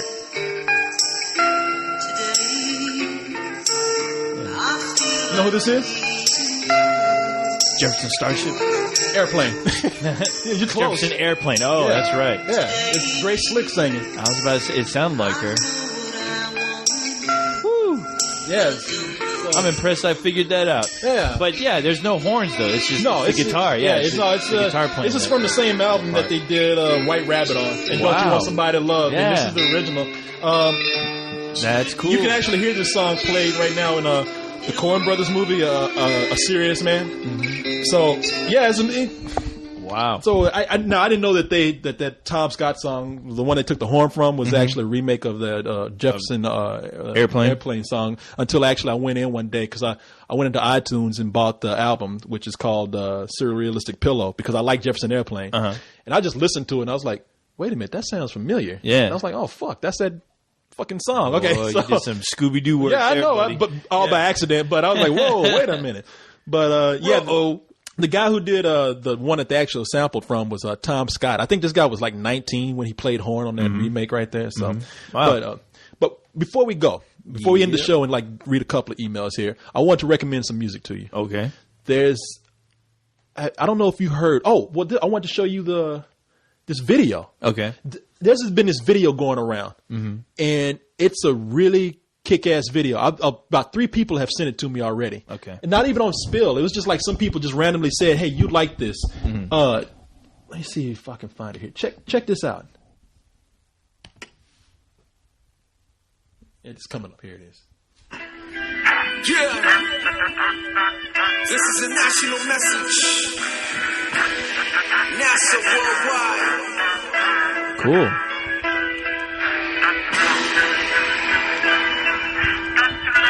What? Take the spotlight off me. Take the spotlight. I remember when the Cubans was first on Broadway. Now, do you know who that is rapping? Yellow gold. I was 11 years old. The inspiration was spread out like a That's Cool Keith. Yeah. My discovery was Is this recent? Well, I'll explain that a little bit. Okay. jeans on 169 from college. Watching the dude lean on 170 with a cane go across America. I saw the hippies floss. By Herc on technique needles. Syncopated time was on time. The same time as the Beatles. Now, I'm letting it play right now, but first of all, it's a cool-ass video. It is. It's people. It's pretty amazing. I'll tell you what the video is in a little bit. You got to look this up, but keep listening. And not only is it Cool Keith, but keep listening. The Caribbean people came to New York in the sheets. It was hard. The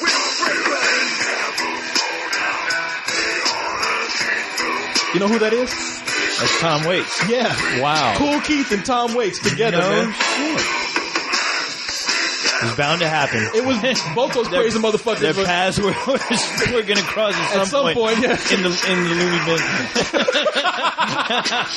That's awesome.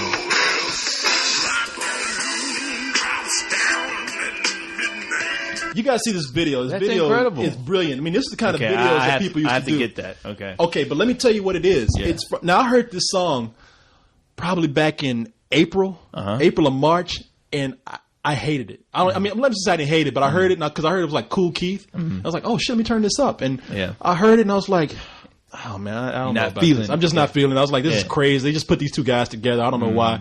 But then I went and looked up the song. And I don't know why I didn't bring up this album earlier because I was like, you know what, this is kind of cool. And it took a little while to grow on me. So is the whole album those two? No.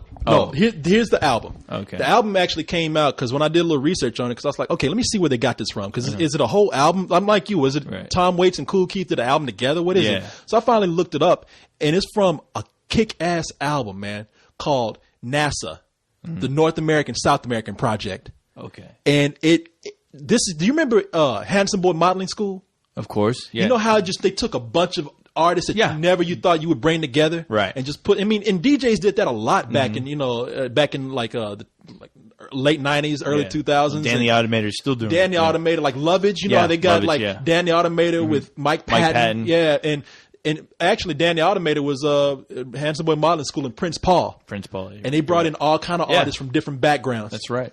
And so that's what this is the kind of album it is. Let me. Wow. Okay. Yeah. People. This is a fucking brilliant album. You got it. Don't download it. Buy it. It was 5 years in the making. I think it's called the North American South American Project. I haven't done a whole lot of research on it, but I think it's that.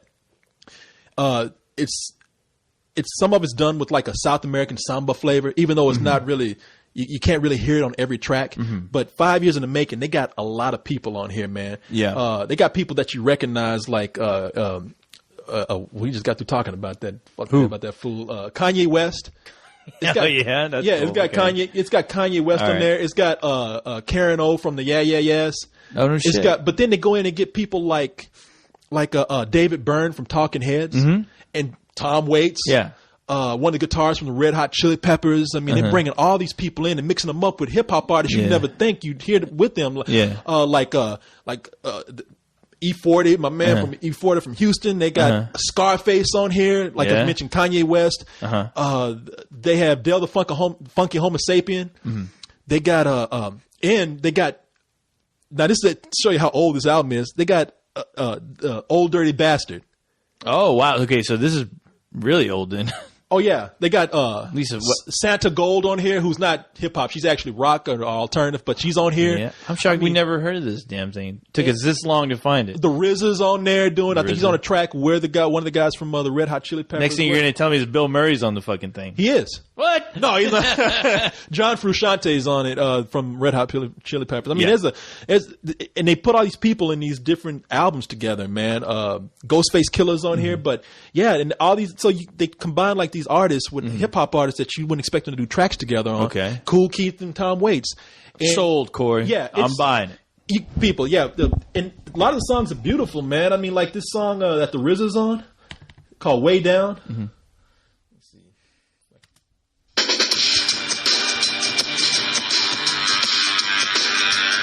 I'll give you a little sample of some of the songs on here. I like.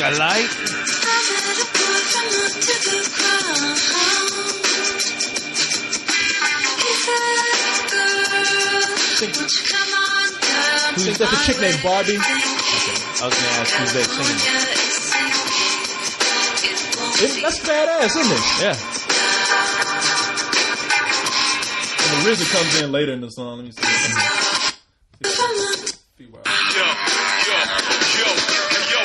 Underground king, only heard and not seen. Therefore, I exist in the deepness of your dreams. No exaggeration. You trapped in my infatuation. I'm like a wiretap that's strapped with your imagination. Years of love. You know, let me see if I can find the David Byrne track on here.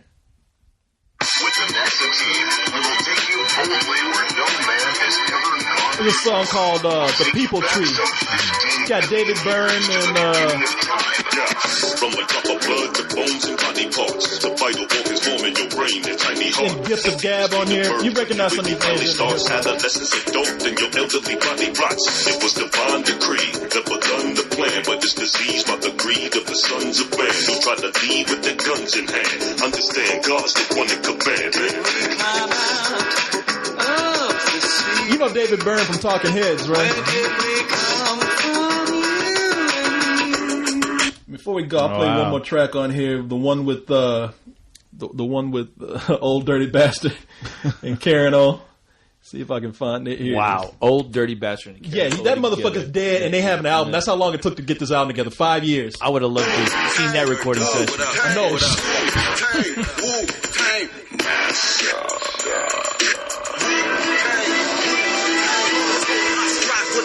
If I spit 10 rhymes, nigga, 9 go connect.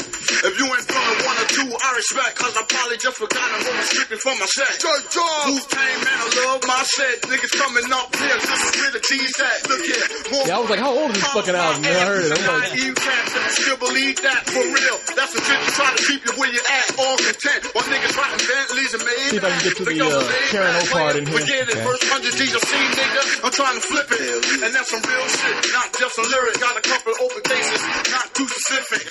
Niggas out there trying to prove who's the realest. It's okay to pop shit, but become a little different.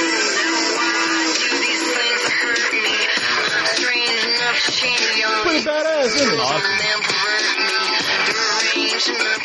it?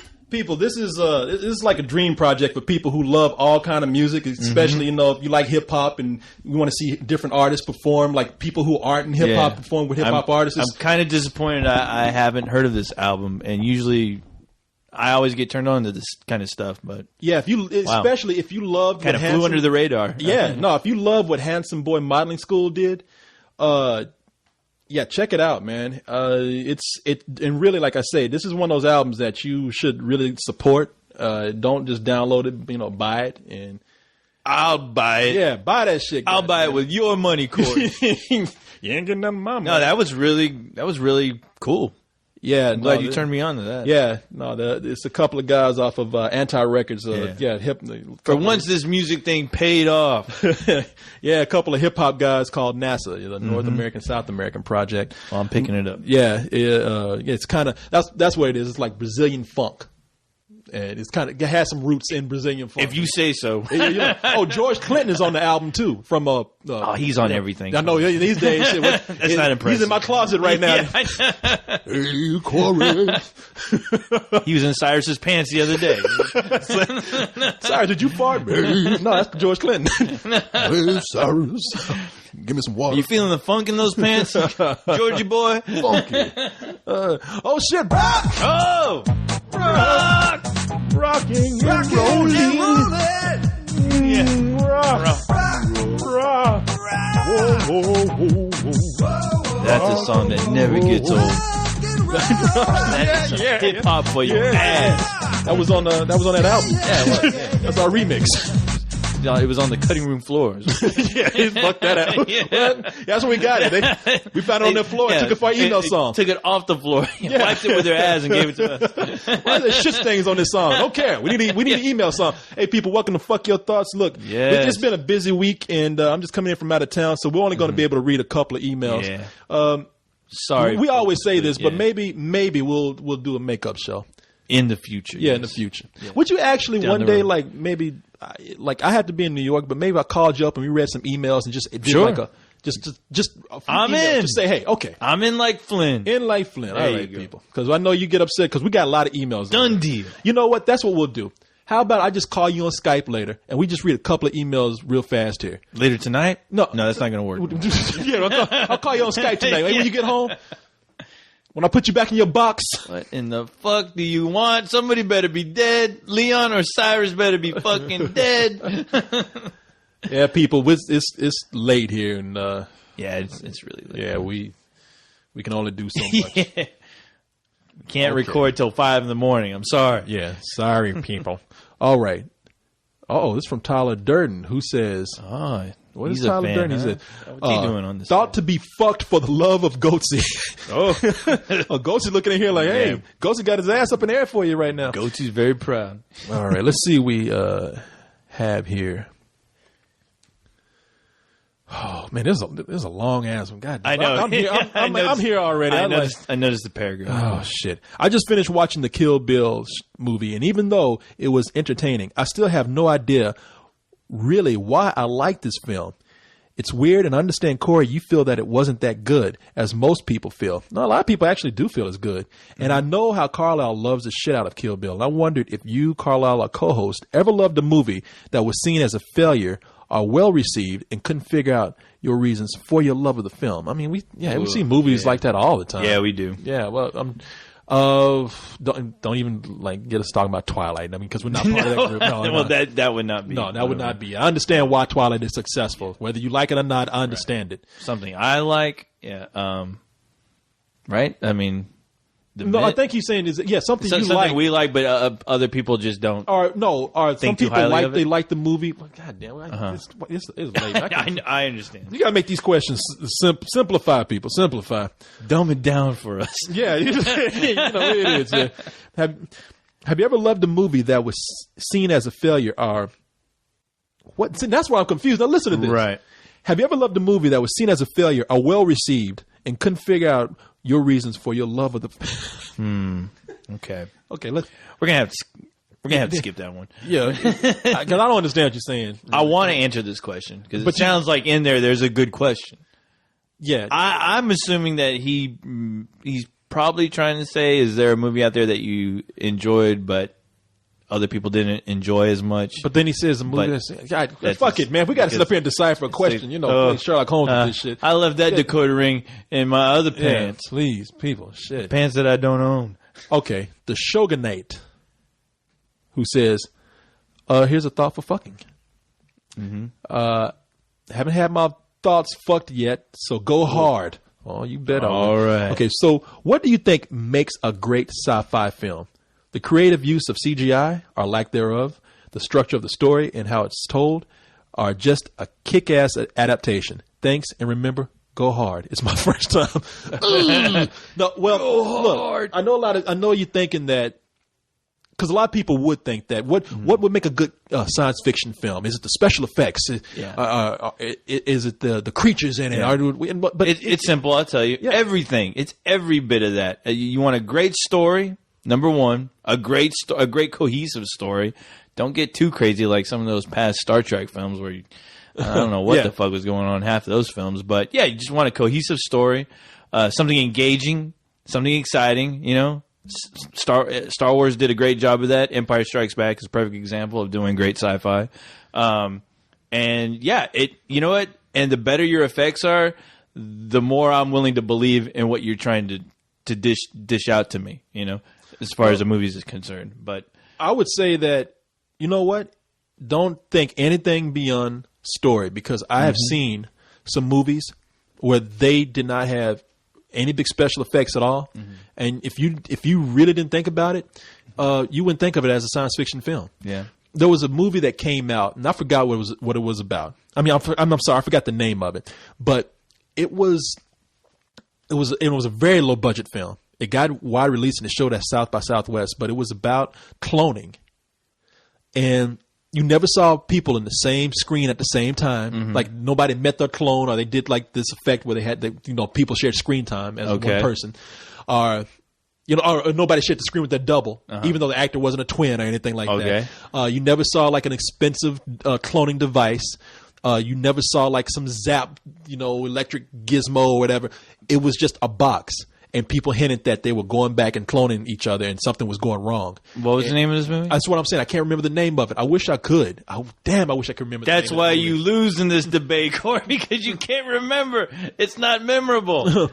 Well, another movie I would think about where they hardly had any special effects, think about Eternal Sunshine of the Spotless Mind. Well, it's a science fiction film. Think about it.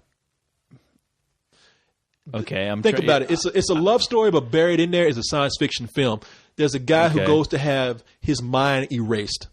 Memories erased. Yeah. I guess that's a good point. That's right. Good science fiction can be the most elaborate space opera you can find, or it can be a simple story with science fiction elements, and it doesn't have to require not even one special effect in it. That's true. So your story is what's going to make a good science fiction film. I can say that for Cube. Which I don't know.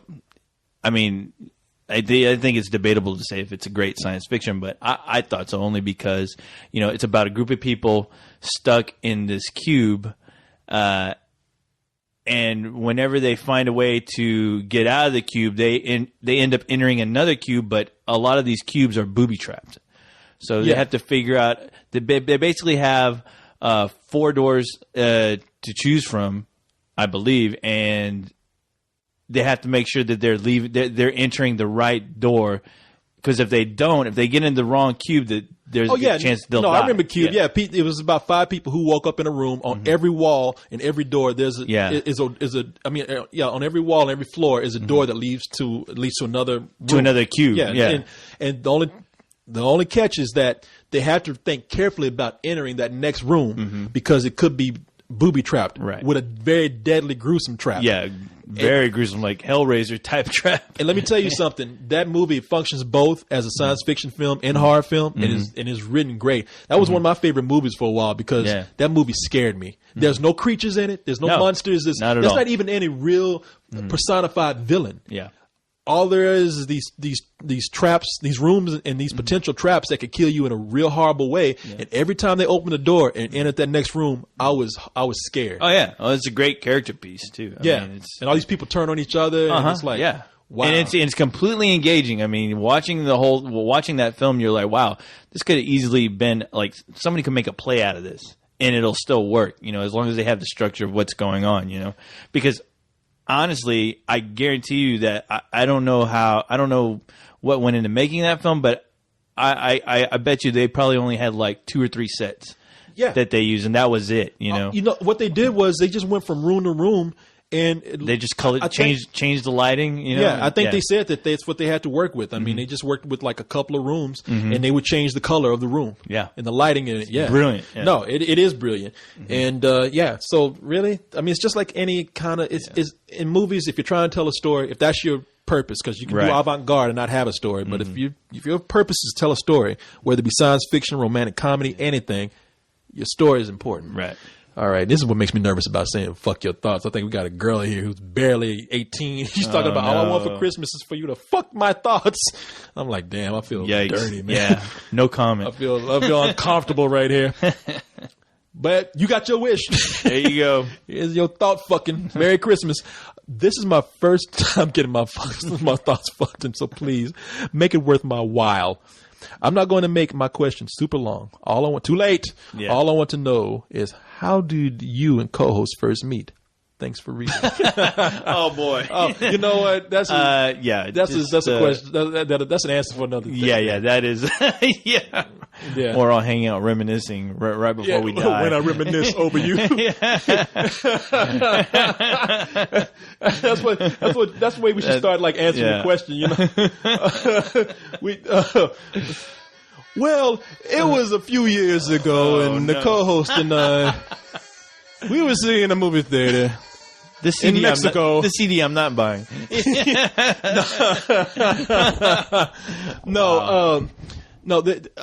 Let me just say this. It involves an Asian technician, Mexican parts, and a very small shoebox. So and some very bad luck. Yeah, and some very unfortunate luck. So we'll get into details over that later. And let's see. We'll answer one more and get the hell on out of here. Mm-hmm. If I can find out where we are. Well, one more question, y'all, and later we'll do like a call-in show where we just answer emails. Okay, this is from Carbon. Carbon, yes. CARB0N. Last name Fiber.